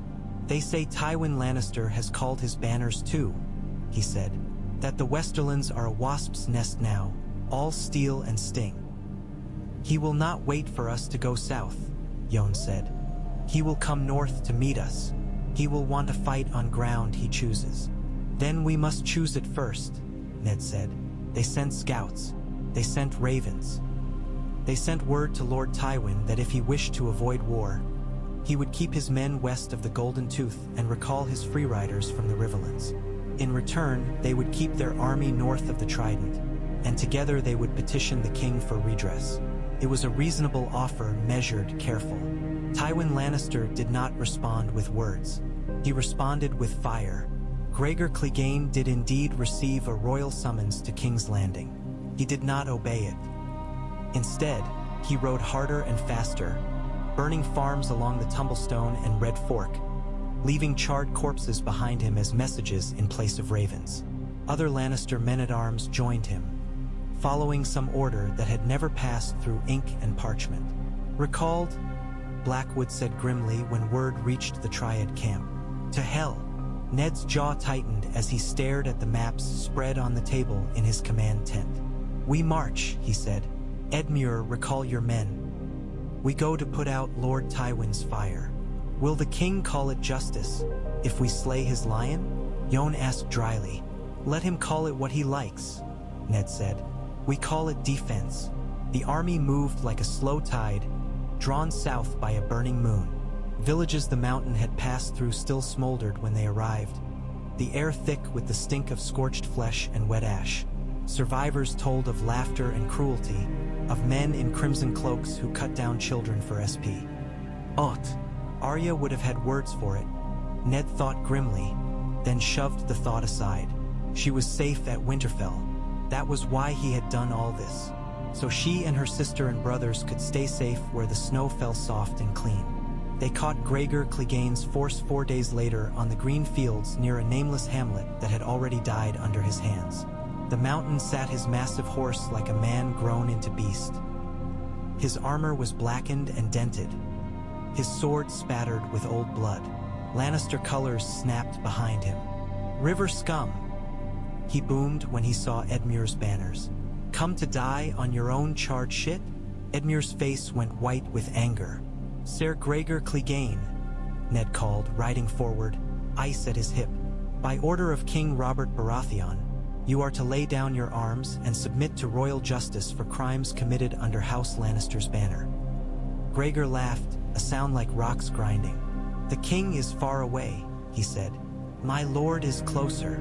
You admit you act under Lord Tywin's orders?"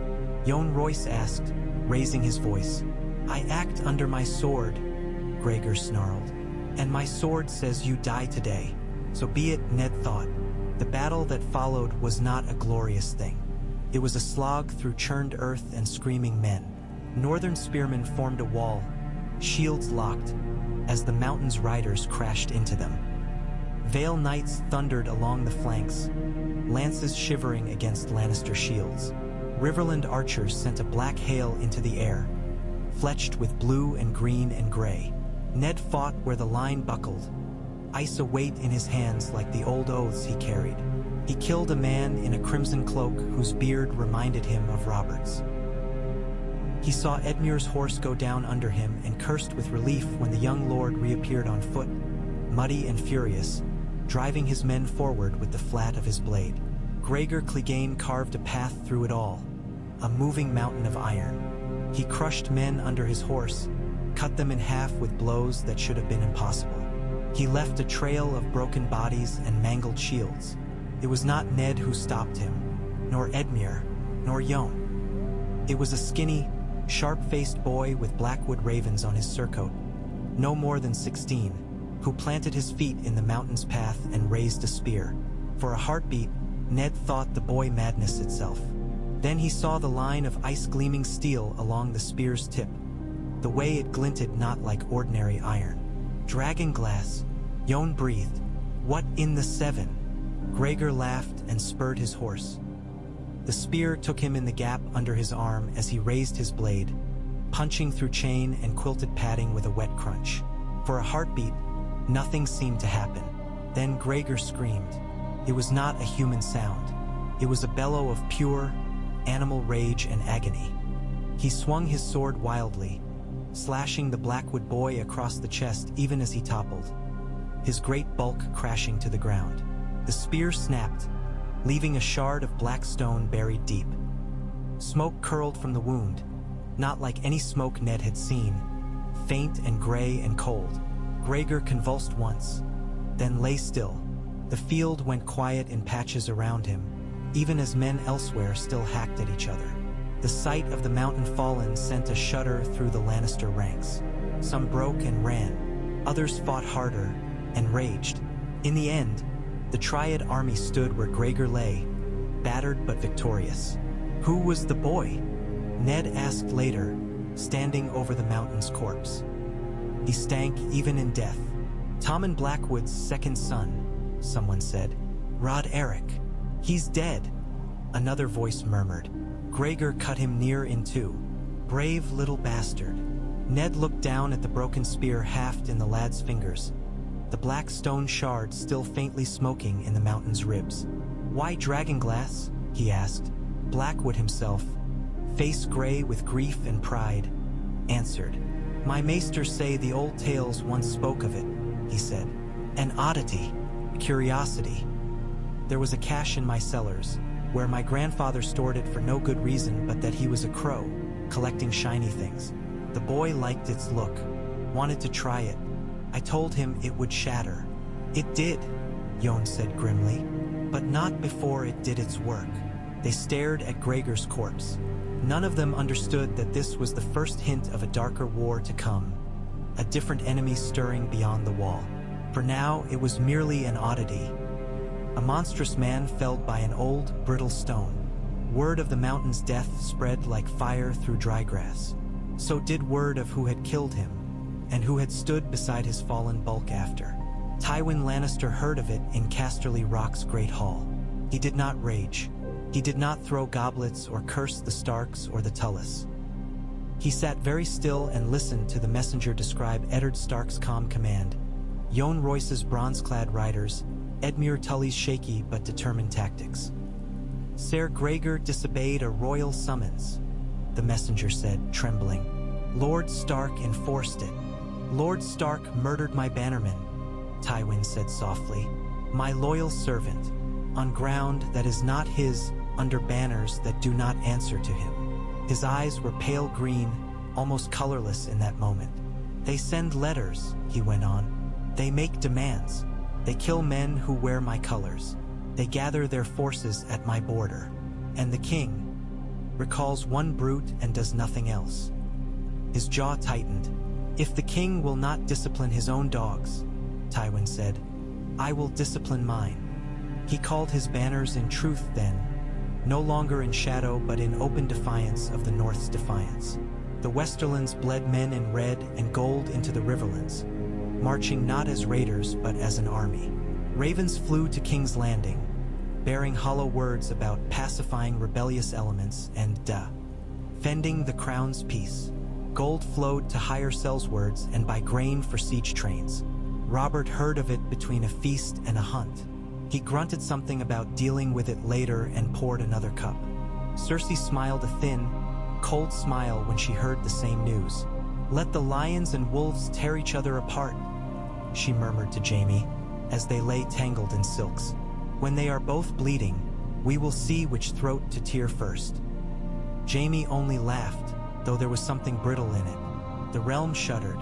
Men spoke of a second rebellion, this one not so clean as the first, with no mad king to blame and no prince's abduction to serve as excuse. It was a war of letters and pride and old grievances, clothed in the language of justice. The first major battle between the Triad and the Westerlands came at the Red Fork, near the town of Stonehenge. Edmure Tully argued for a defensive stance, using the river as a barrier. Jon Royce urged defense, to reel Tywin's men back before they could dig in. Ned weighed their counsel and chose a middle path, sending Robb with a strong vanguard to hold the ford while the main force maneuvered for a flank. Robb rode out with the Umber Berserkers and Karstark Lancers at his back. His hair wild in the wind, gray wind loping at his stirrup. He felt the fear, sharp and cold in his belly, but it rode behind the thing that had been growing inside him since Bran fell. A hot, bright determination.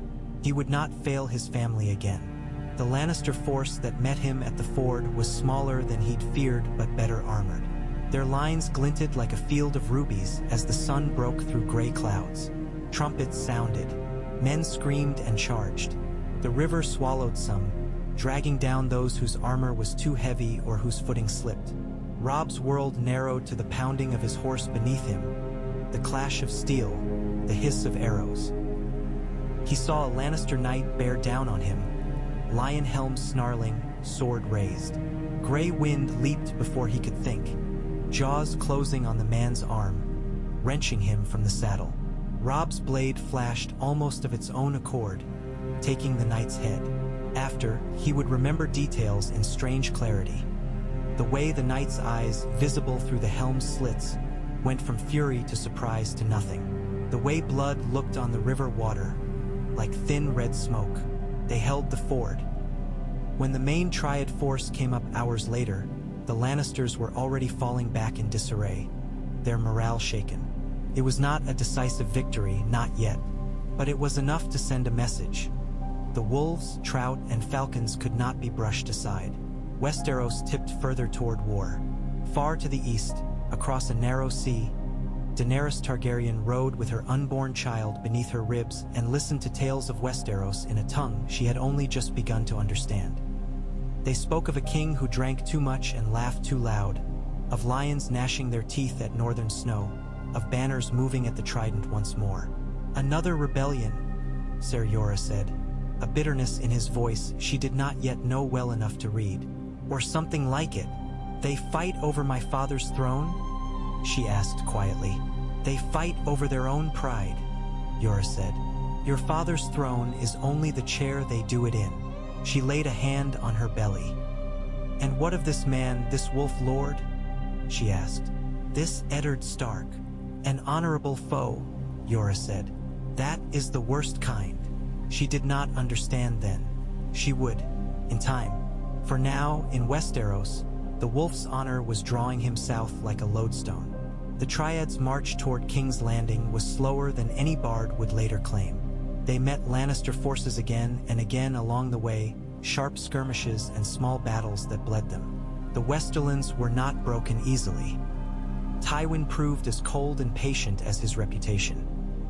He yielded ground when he had to, preserving his core strength, giving up towns and castles that could not be held. He made them pay for every step. But step by step, the Triad advanced. The Riverlands, fighting on home ground, provided them with knowledge of every hill and hollow. The Vale's knights were a hammer. The North's infantry were an anvil. Between, Lannister forces cracked. King's Landing watched the approach of that storm with a mixture of awe, fear, and hunger. An army from the north, the small folk whispered, with fish banners and moons and birds. They say they killed the mountain. They say they mean to put the king's own mother on trial. The queen, others whispered back, but she is the king's mother. What of it? If she killed the old hand and tried to kill the Northman's boy, perhaps she killed the king's wits as well. The city seethed. Food grew scarce as the lords who should have brought in grain kept it back for their own armies. The docks saw fewer ships. The gold cloaks struggled to keep peace. Janos Slynt, their commander, licked his lips and wondered which way the wind would blow. In the Red Keep, Cersei wore her pride like armor and sharpened it nightly. We should call more men inside the city, she told Robert. The Tyrells, the Red Wine Fleet. If the North means to threaten us, let them break against walls while we sally from the sea. They are not threatening us, Robert snarled. They are demanding I do my damn job. I will not cower behind walls because Ned Stark has decided to be my conscience. Then do your job, she hissed back, but do it on your feet, with a sword in your hand, not sleepwalking while the realm burns. He slapped her. They both stared at the mark on her cheek, equally shocked. You will not speak to me of sleep, he said hoarsely. You and your family have poisoned every cup in this city. Do not pretend you care for the realm now. He stormed out. She too shed her cheek and smiled a thin, bloodless smile. We will see who cares for what, she whispered. The day the Triad army finally came within sight of King's Landing, the sky was heavy with low, gray clouds that promised rain. Ned Stark sat his horse on a rise and looked down at the city he hated. Red tiles and white plaster sprawled behind high walls, the black spire of the Great September reaching toward a heaven that had never done him much good. The river shone dull silver, crawling with ships. The walls bristled with men and scorpions. "Big," Rob said quietly at his side. "Ugly." Ned said. "It took a dragon to win this place the first time," Yohnroy said, riding up. "Do we have one between us?" "We have stubbornness," Edmure muttered. "Sometimes that suffices." Their forces spread behind them, encircling part of the city. They could not surround it completely. The walls were long, and the Blackwater Bay offered the city a watery gate no army could close. The Red Wine fleet had not come, but there were enough royal galleys in the harbor to make any assault from the sea costly. "We do not storm it," Ned said. "Not yet. We do what we did before. We send words." He dispatched envoys under white flags. The first went to the king, bearing a simple message. "We are here to demand the justice you refused with your quill. Come out and speak with us. Face the men you call rebels. Let the realm see whether their king hides behind walls or stands before his people." The second went to the city's people themselves.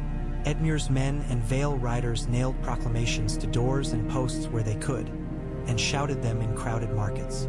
They spoke of the Triad's purpose, not to conquer the city, but to free it from those who had turned it into a nest of corruption. They promised grain once the roads were safe. They promised trials, not slaughter. The third went quietly to the commander of the city watch. "If you open the gates to us," it said simply, "your city will not burn. If you do not, and battle comes, King's Landing will be the anvil we break ourselves upon. Decide whether you want to be crushed with it." Janos Slint read that one 3 times. He thought of his family in Flea Bottom, his newly purchased house in the Street of Silk, the coin he had just taken from the Queen's hand.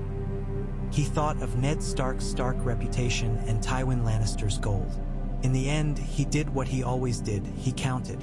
"If the Lions win," he told his second-in-command, "they may remember we tried.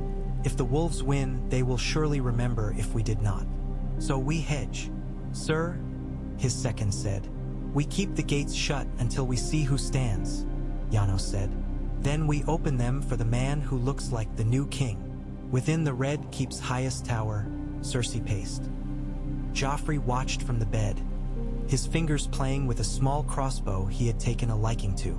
"They cannot break our walls," he said, with the unearned arrogance of youth. "They will starve outside. We will shoot them down if they come close." "We have food for some months," Cersei said.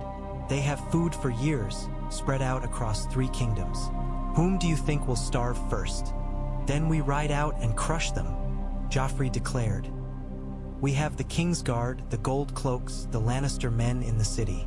We will ride with you at our head, mother. We will," he faltered. Cersei had stopped pacing and was looking at him with something like pity. "You are not Robert," she said. "You are not a hammer. You are a crown. Crowns do not ride. They are carried."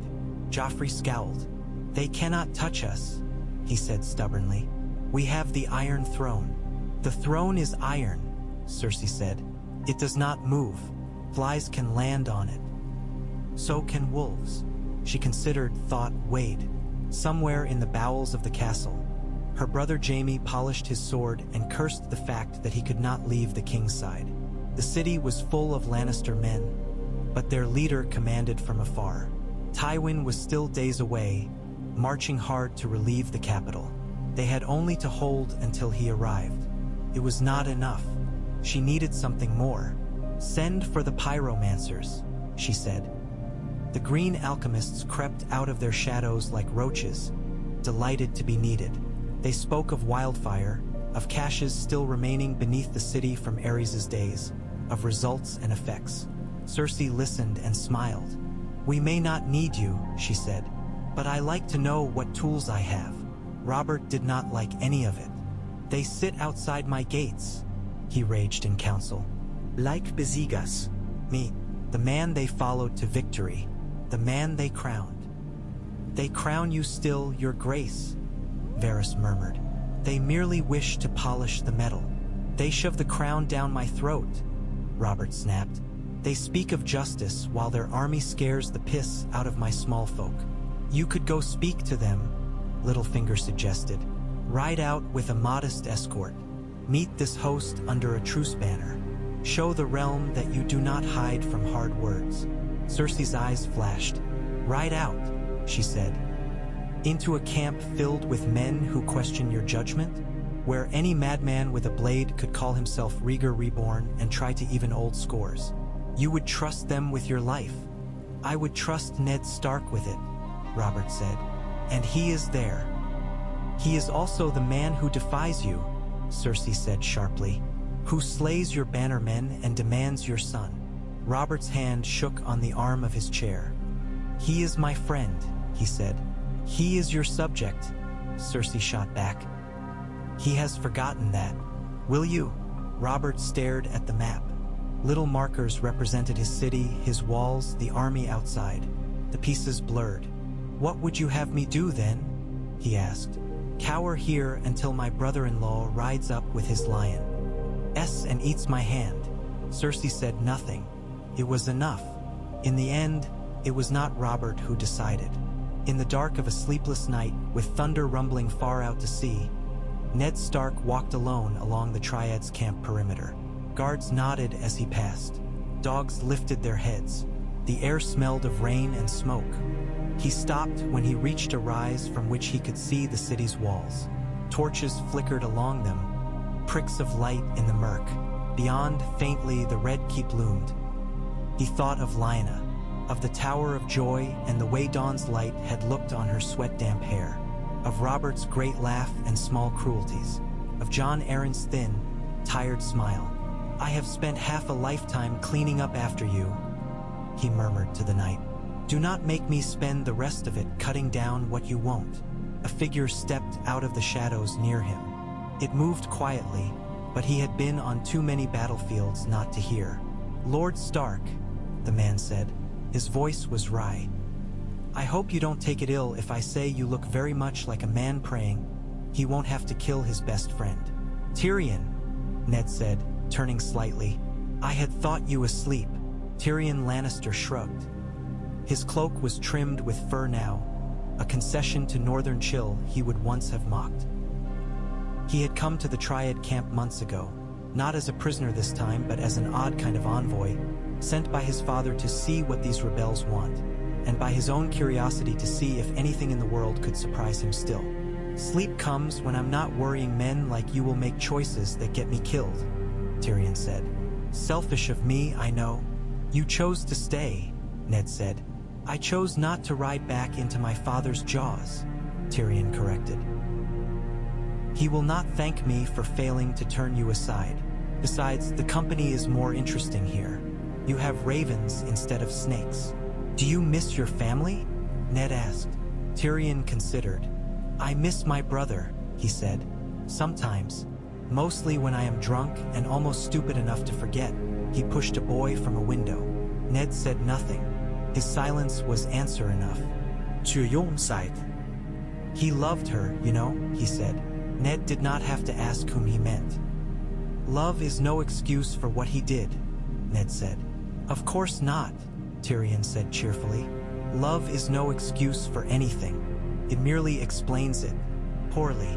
They stood in silence a moment longer. You could still go back, Ned said quietly. Take a ship from the bay.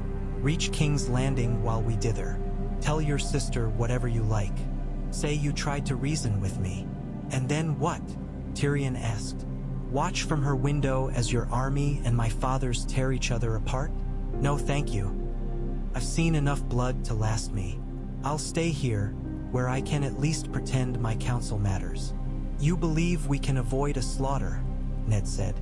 I believe, Tyrion said slowly, that if this city falls in battle, it will burn, and I have become fond of it in my perverse way. I spent the first half of my life being told it would only ever see me as a monster. I'd rather not see it proven right with me watching from the wrong side of a fire. You believe my friend will not listen to me, Ned said. Tyrion's smile was crooked. I believe your friend is terrified, he said. He sees a younger version of himself riding at the head of your army and another younger version of himself telling him he's failed. That's enough to rattle any man.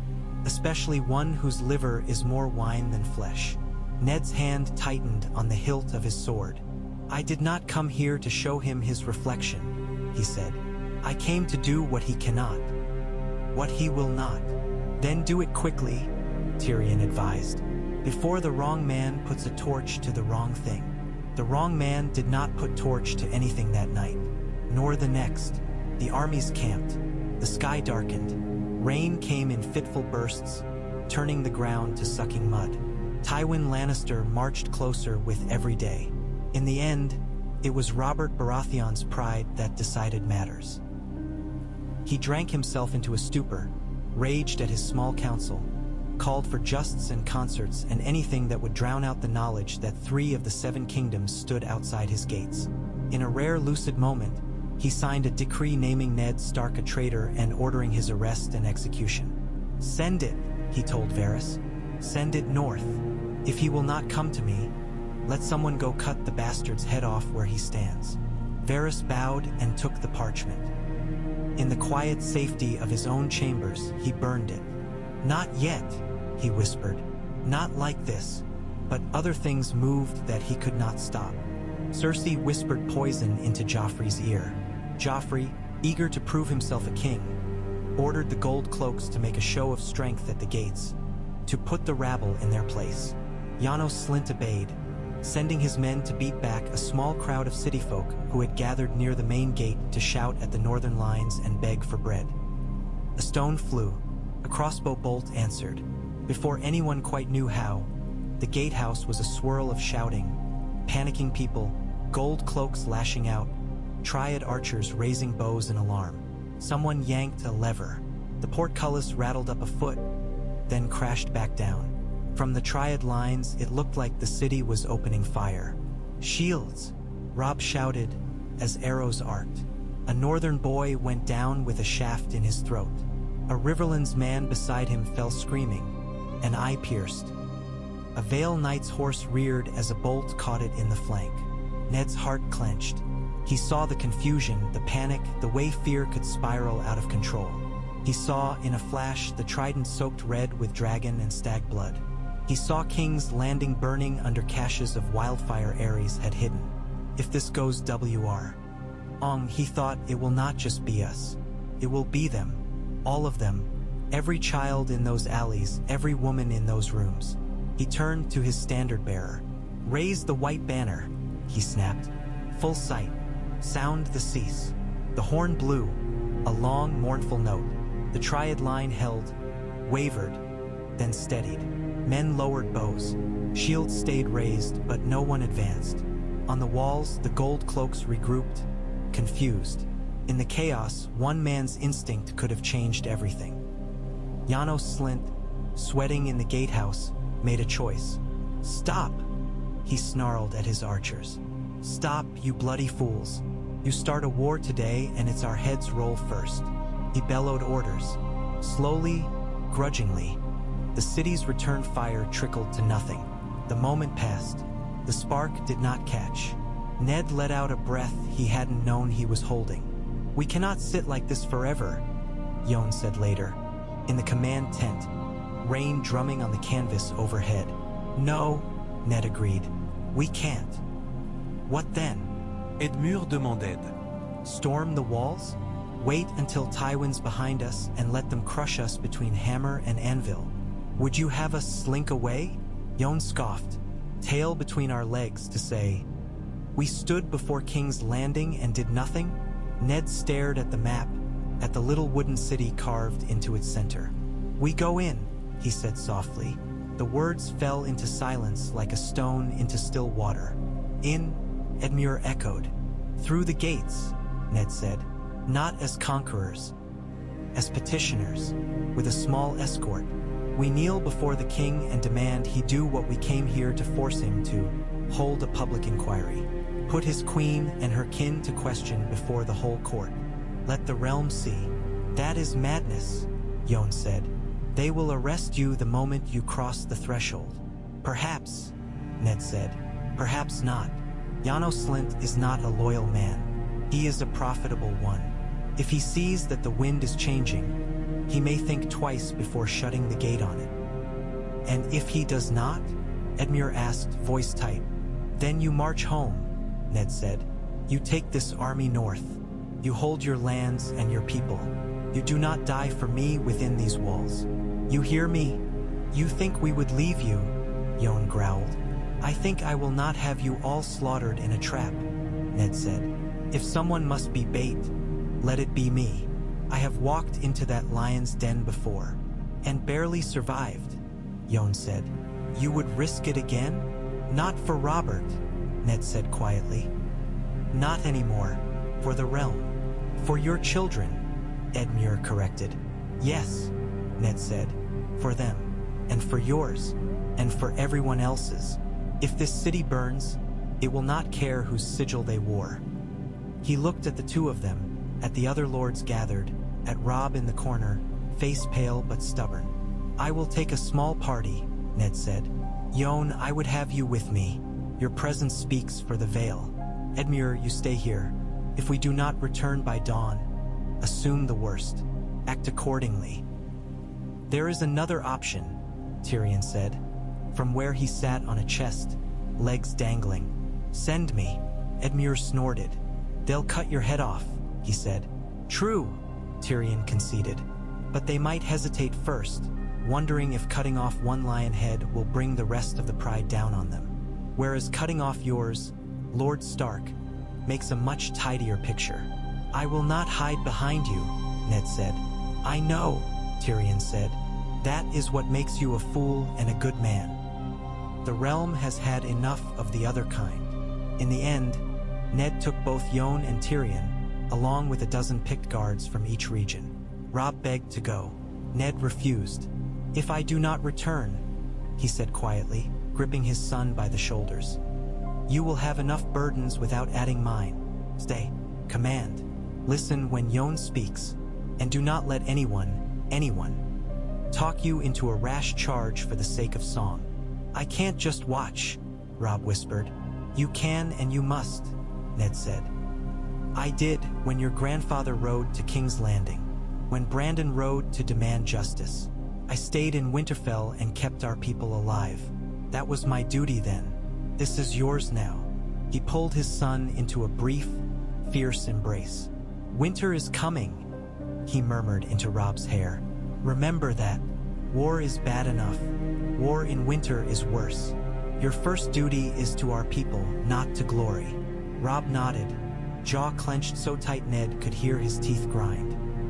Ned rode toward the city at dusk, a white banner before him, his companions flanking him. The gates loomed, iron teeth lowered. Gold cloaks peered down from the parapets, their faces hazy yellow in torchlight. Halt! A voice called. Who comes under your scrap of cloth? Eddard Stark of Winterfell, Ned called back. Warden of the North. I come in peace to speak with my king. Peace, someone snorted. There was a pause, murmurs, then another voice, muffled, barked something. Chains rattled. The portcullis rose, clanking. The gates groaned inward. 7 save us, Yon muttered. They're actually letting us in. Don't sound so disappointed, Tyrion said. You'll have your death in a more interesting place yet. They rode under the arch, hooves ringing on stone. Ned felt the weight of the walls close around him like a jaw. King's Landing smelled as it always had. Shit, smoke, humanity. Narrow streets pressed close, eyes peered from windows. Some spat, some cheered weakly. Others threw flowers. Look at them, Tyrion said softly. They don't care whose banner flies above these walls.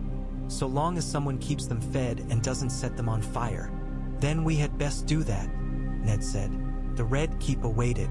They dismounted in the outer yard, guards closing in around them. Kingsguard in white enamel and polished steel flanked the door. Jaime Lannister stood at their head, handsome as sin, his face unreadable. Lord Stark, he said, you do like to make an entrance. Ser Jaime, Ned said, I see you've grown into your armor, and you into your piety, Jaime replied. Shall we see which armor cracks first? He led them through halls Ned had walked once before, The shadows were longer now. The tapestries still showed dragons and triumphs. The Iron Throne loomed at the end of the great hall, a twisted mass of blades. Robert sat upon it, slumped, crown askew. Cersei stood at his side. Joffrey lurked near the steps, mouth pressed into a thin line. The court murmured as Ned entered. Lannister red glowed like embers amid Baratheon black and gold, Tyrell green, Martell orange. The realm's eyes watched. "Ned," Robert said. His voice was thick with drink. "You bring an army to my door and then come strolling in like a lost dog." "I bring 3 armies," Ned said, "and leave them outside, because I remember what it is to trust you." Laughter rippled through the hall, uneasy. Cersei's eyes flashed. "You speak boldly for a traitor," she said. "I speak plainly for a lord," Ned replied. "If you will listen." "Why should I?" Robert demanded. "You call my judgment into question. You demand my son. You kill my bannermen. You stand outside my city with steel. And now you come asking me to what? Bow before your snow." Ned stared up at him, seeing not the king but the boy he had once followed, mud on his boots and fire in his eyes. "You are not my enemy, Robert," he said, and his voice carried, somehow, in the hushed hall. "You never have been. I did not ride here to fight you. I rode here because you would not fight yourself." A murmur of surprise. Joffrey flushed. "You dare," the boy began. "Be quiet," Robert snapped. He rubbed at his face, as if trying to wipe away the last month. "If not me, then who?" he asked bitterly. "My sweet wife? Her charming brothers? The hand you claim she murdered?" Ned took a breath. "We demand justice," he said, "in the sight of gods and men.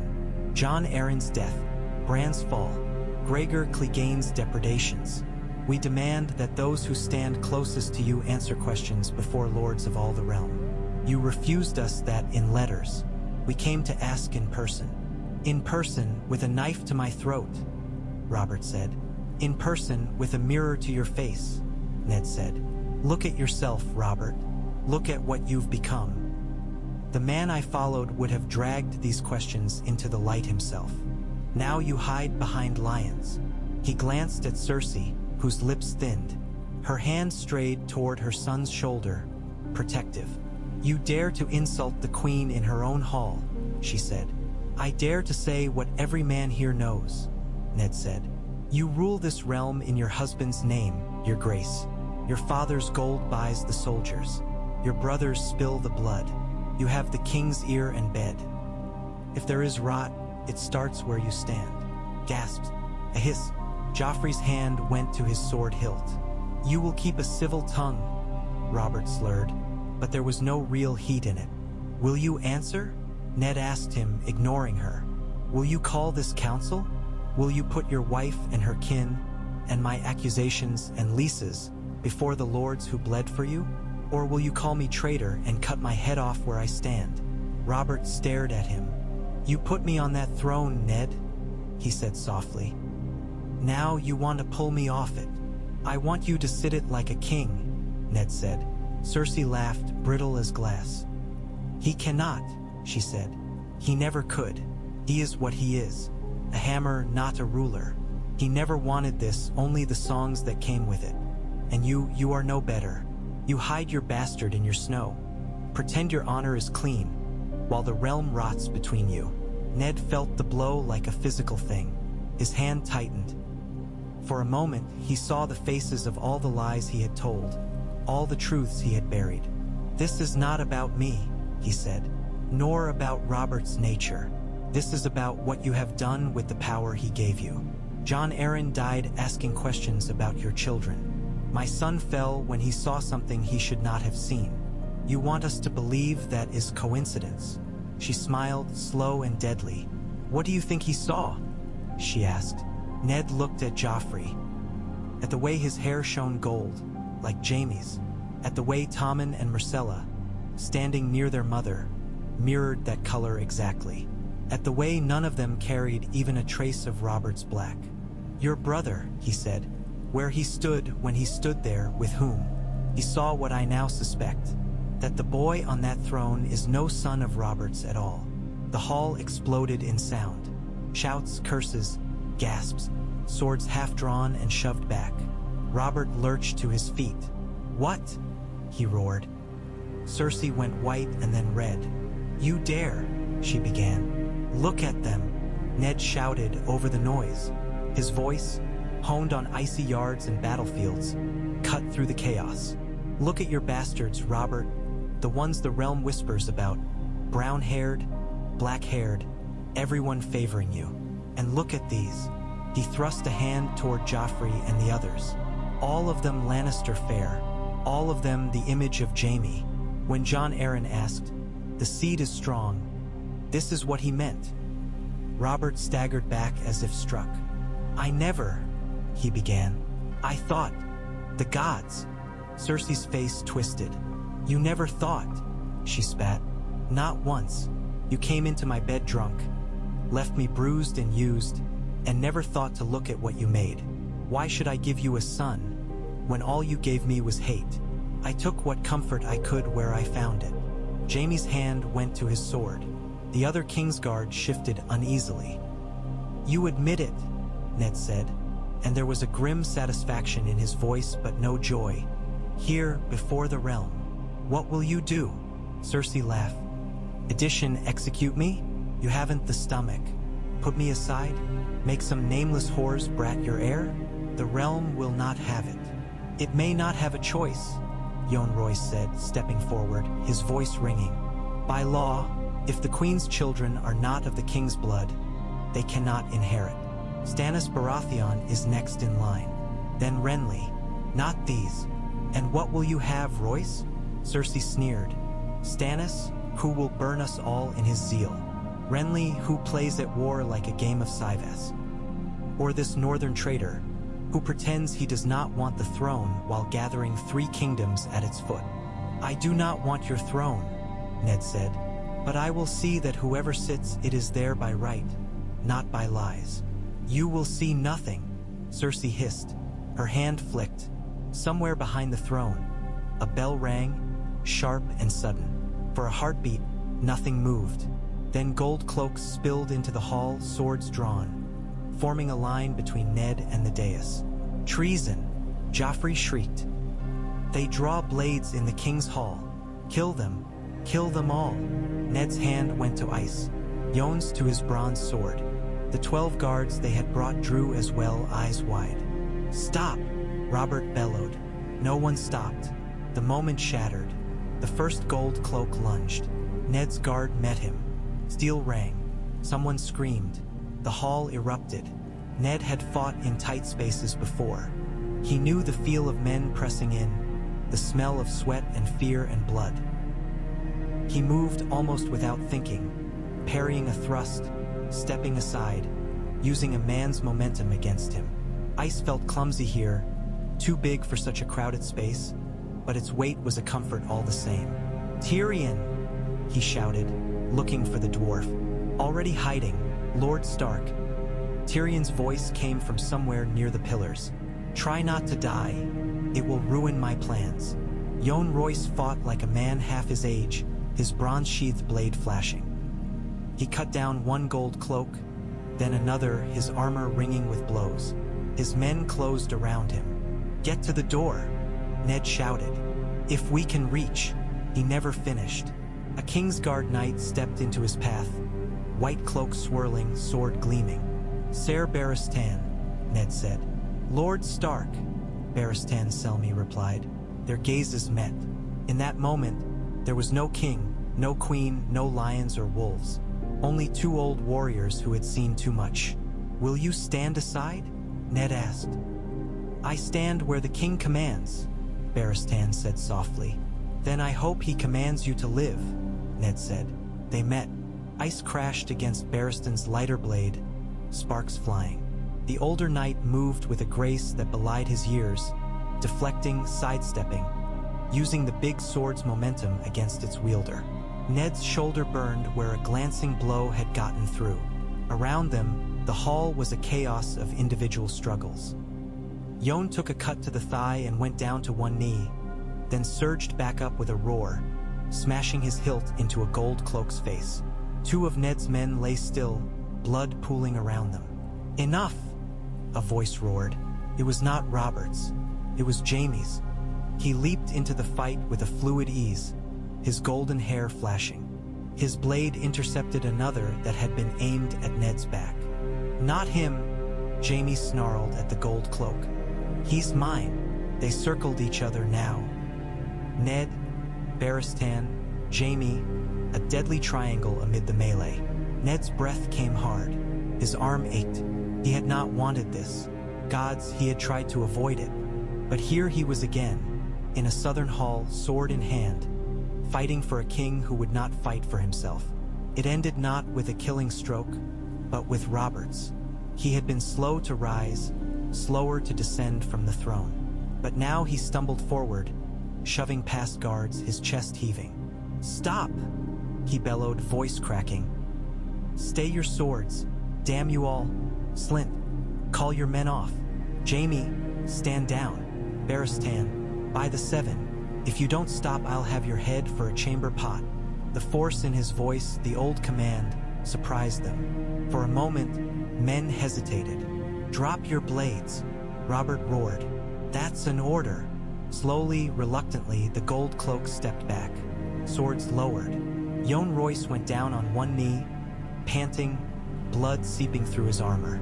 Ned let Ice's tip rest on the stone, his hand shaking. Cersei's eyes burned. "Are you mad?" she hissed.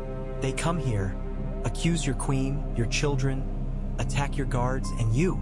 Be silent," Robert snarled. "If anyone opened that door to violence, it was you and your damned secrets." Silence fell. Cersei stared at him, stunned. Robert looked at Ned. "You put me in an impossible place," he said. "You always have. You and Jon and your damned honor." Ned said nothing. Robert closed his eyes briefly. "Take their swords," he said wearily. "Confine them, not in dungeons, in guest chambers, guards at the door. We will sort this out." "Your Grace," Cersei started. "I will not have my friend butchered in front of me like a dog," Robert snarled. "Nor will I have my wife dragged off like a whore.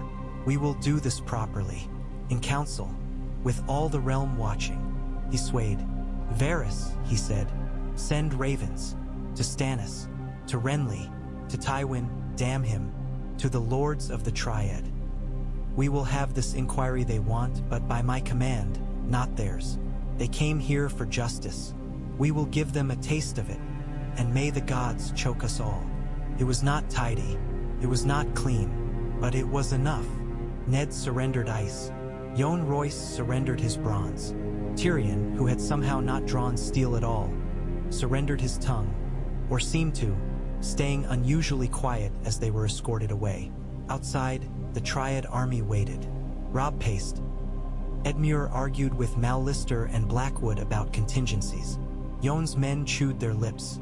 The city did not burn. Tywin's host marched NEA. Rare. In the weeks that followed, Westeros held its breath.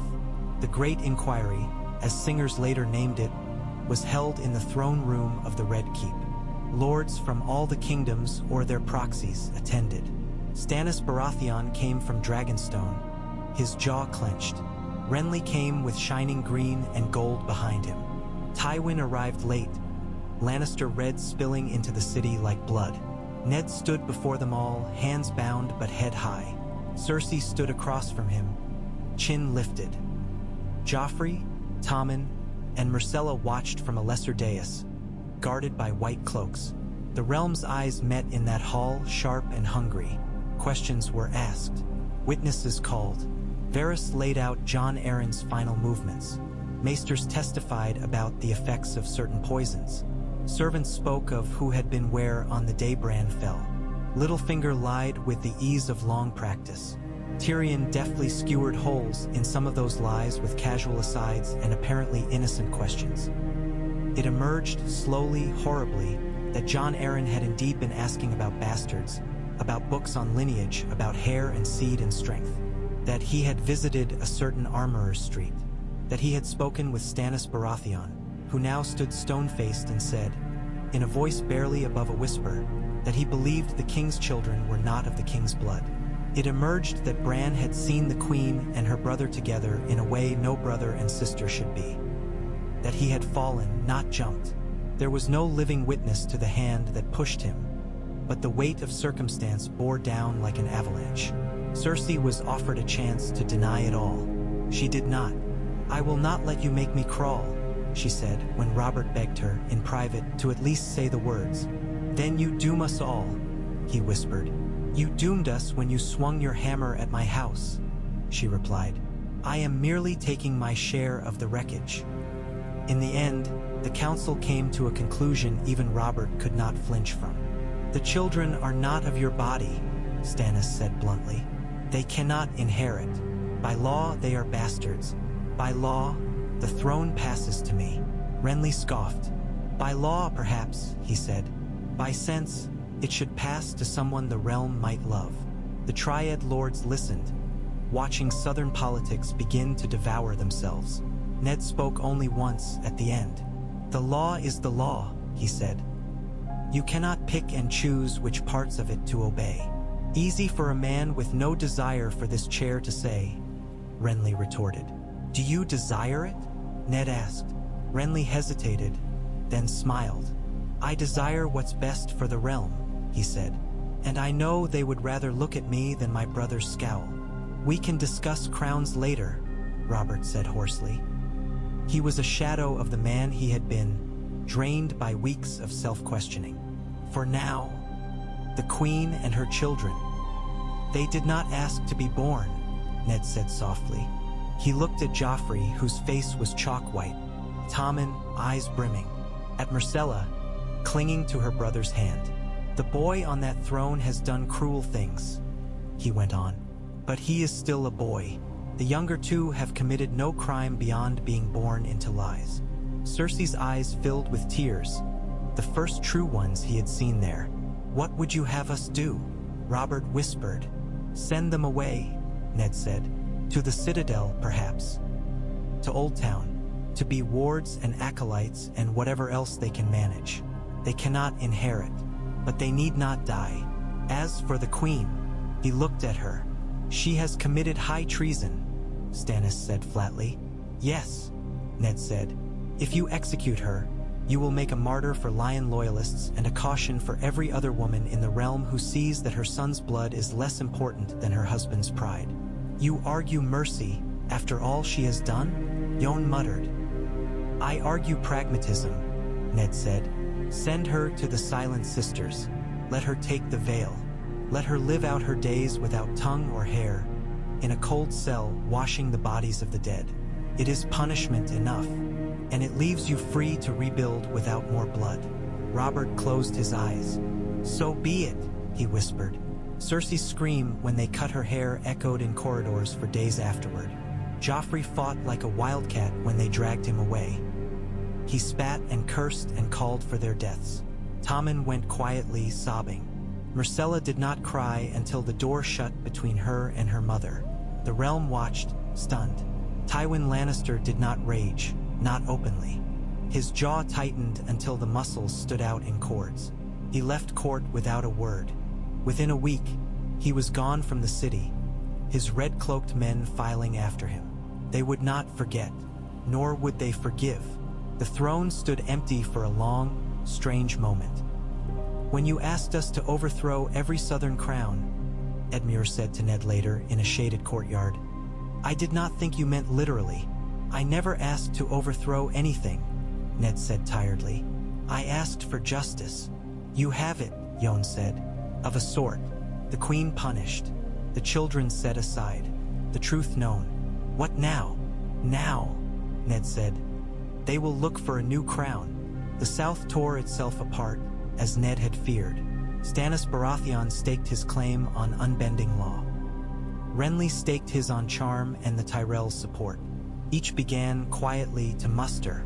"You cannot leave them to it," Jon told Ned. "If you simply walk away now, after pulling down one lie, they will build another in its place." "We cannot choose their king for them," Ned said. "We are not dragons to conquer."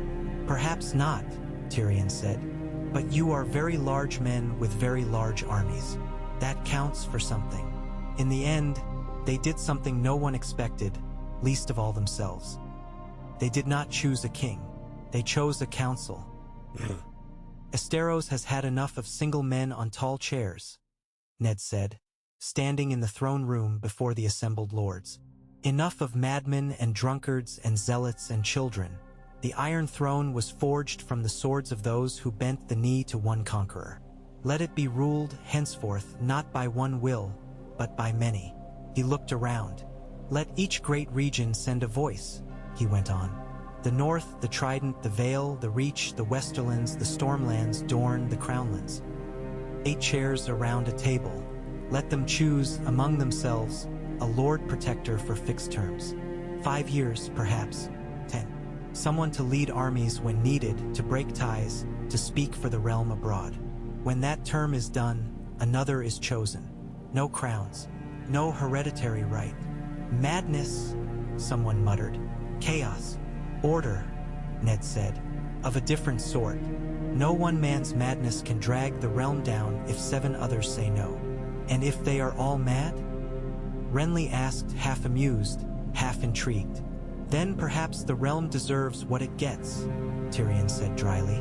But I have more faith in collective stupidity than singular genius.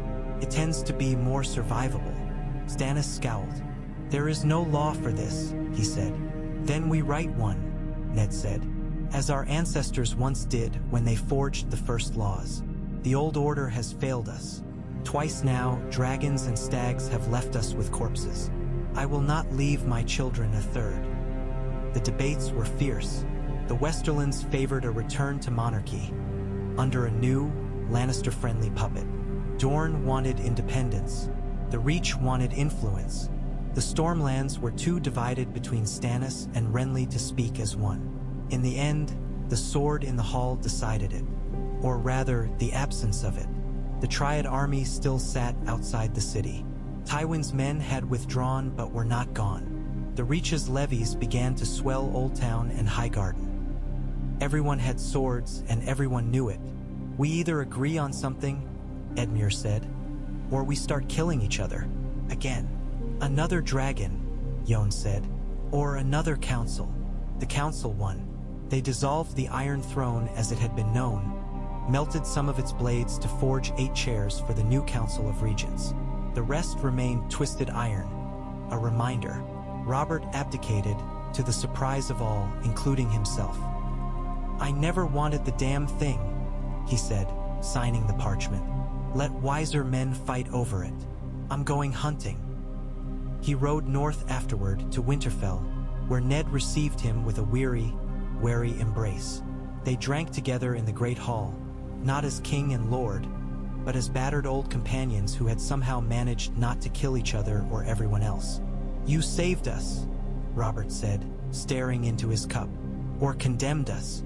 I can't tell. We gave them a chance, Ned said. What they do with it is not ours to decide anymore. The North, Riverlands, and Vale took 3 of the 8 seats on the council. They were a block when they chose to be, a reminder to the rest of the realm that not all power flowed from the south. The Westerlands took 1, the Reach another. Dorne, the Stormlands, and the Crownlands filled the rest. It was not peace. There were still skirmishes, intrigues, plots. Tywin schemed. The Tyrells maneuvered. Dorne watched, waiting. Stannis glowered in Dragonstone, muttering about rightful kingship and the Lord of Light. Renly threw parties and drew men to his banner. But there was no single southern crown anymore. There were 8 of a sort, each checked by the others. Years later, when winter truly came and the first pale, cold-eyed dead walked south of the wall, Westeros would find that this messy, fractious council saved them. When the ravens came from Castle Black, bearing frantic words about walkers and whites, there was no mad king to burn the messenger. There was a table around which Ned Stark of Winterfell, old and gray now, sat with Jon Royce, with a Tyrell cousin, with a Martell princess, with a Stormlands lord, with a Westerlands diplomat who spoke in carefully measured tones. They argued again. They doubted. But they listened. The dead do not care for our feuds, Ned said. when the accounts had been heard. "They do not care for our flags. If we squabble now, we all die. If we stand together." He looked around the table, at the Southrons who had once seemed enemies, at Tyrion, who had somehow ended up here beside him, a permanent representative of Lannister interests who had long since learned that the only interest that mattered was survival. "We stand as we did before," Jon said. "Wolf, Trout, Falcon, and the rest of these fools besides." Dorne sent spears north. The Reach sent grain and healers. The Westerlands, grudgingly, sent gold to pay for all of it. The Stormlands sent ships. The Vale sent knights, cloaks flapping and bronze shining. The Riverlands sent archers. The North sent everything it had. There were still too few, and too much blood would still be spilled. But when the others came howling out of the snow, they found a realm that, for once, remembered how to stand together. Later, much later, when singers told the tale, they spoke of that unity. They spoke of the Night's Watch and the last stand at the Shivering Fields. They spoke of Dragonfire in the sky. Daenerys Targaryen did find her way back, though no one who had fought in the South's petty wars would ever forget what true fire looked like. They spoke of kings because singers loved crowns, even when there were none. But those who had lived it remembered something else. They remembered a winter day in a northern godswood, when a man with snow in his hair and grief in his heart had knelt before a silent tree and decided that he would no longer bow his head to any southern crown that could not keep its own house from murdering his children. They remembered the Riad, North, Riverlands, Vale, united not by a desire to seize a throne, but by a refusal to let it kill them. They remembered that once honor and fear had joined hands and pushed all the crowns of the South into a different shape. And in Winterfell's godswood, under a weeping face whose eyes had seen too many wars, Eddard Stark sat in the snow beside his grandchildren and told them none of it. He spoke, instead, of simpler things, of wolves in the hills, of fish in the river, of falcons circling high peaks, of the way three creatures, so different, had once listened to the same quiet wind and decided, together, that they would not be prey any longer. "Will there be kings again?" one little girl asked, her fingers twisting in the fur of a pup at her side. "Perhaps," Ned said. His hair was white now, his eyes still gray. "The world turns. Crowns rise and fall. There may come a time when men forget what we learned, and need to learn it again." "What did we learn?" she asked. He looked up at the carved face, at the snow on its brows. "That no one man should hold all our hopes in his hands," he said. "Not a dragon, not a stag, not a lion, not even a wolf. That when wolves and fish and falcons speak together, even kings must listen." "And if they don't?" another child asked. Ned smiled, thin and tired and full of something that might have been hope. "Then we remind them," he said, "as often as we must."